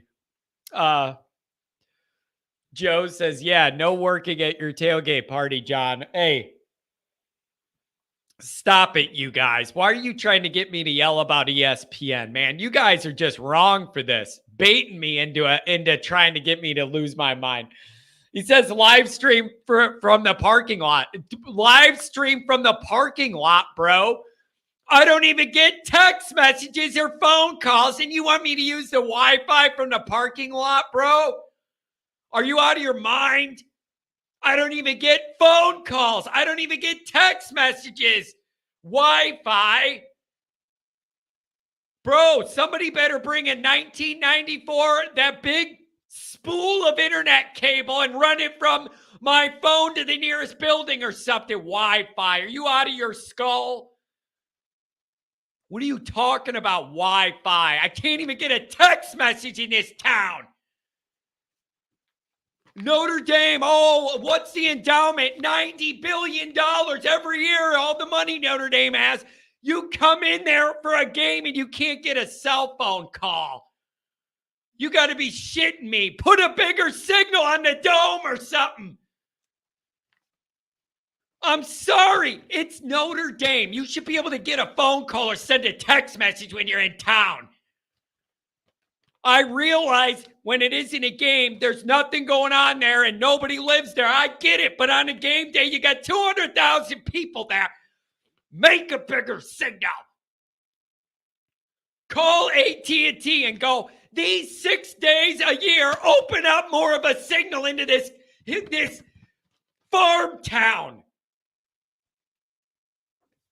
Newt Rockney got better cell coverage in freaking 1920 something than I get now. Unbelievable. And I'm not exaggerating. I get across the state line coming back to Illinois. Oh, here comes the messages. John, I'm here. Let's have a beer. Oh, John, I'm here. Let's talk a business deal. Oh, John, you told me to come to the tailgate. Where are you? And all those people think Johnny did them wrong. All those people think Johnny did them wrong and I just blew him off and didn't answer my call. Come on. Unbelievable. Unbelievable. I just don't. Yeah. Tony said, who had John's biggest rant today being cell signal on the bingo card? It will never not bother me, bro. It's the only place that ever happens to me. I mean, I could travel over seas. I could be in the hills of Vietnam and I could get perfect cell coverage. Can't get a text message in a parking lot in South Bend, Indiana. Unbelievable, bro. Maybe I need to, whatever, but that just frustrates me. I'm sorry. It happens every time there's a game weekend, bro. Make the signal. Who's your carrier? Aldi's? Dude, I need like Walter White burner phones or something that don't require Wi-Fi. I don't know, dude. But I don't have nothing going on. I literally cannot. I just can't get any calls. All right, Marcus Freeman is up on the presser. So this is a good time to end it. We do have some other callers that I didn't get to. I gave people more time early because there wasn't a bunch of calls, but then they started coming in later and I tried to speed it up. I couldn't get through them all. It's going to have to be Wednesday. You can call me Wednesday. I'll have a video tomorrow. We'll go live Wednesday and then we're going to go live Friday and we're going to do the Friday morning and Friday night. It's just, I'm going to be there Saturday. So we're not going to be able to go live after that. Also, North Lot, everybody, I will be posting a map on Twitter and here in the community tab. I will post a picture so that everybody knows right where it's going to be. Okay. So I really want to thank everybody for watching. Thank you for donating, everybody. I think I hit all the super chats. I always feel bad if I miss one. If I do, please forgive me. There's a lot of moving parts here I'm trying to keep up with at the same time. But I appreciate it. So far, so good. Momentum's up for Notre Dame. Let's go get this win, kick the shit out of this team, and then get serious for the next week. Have a good Monday.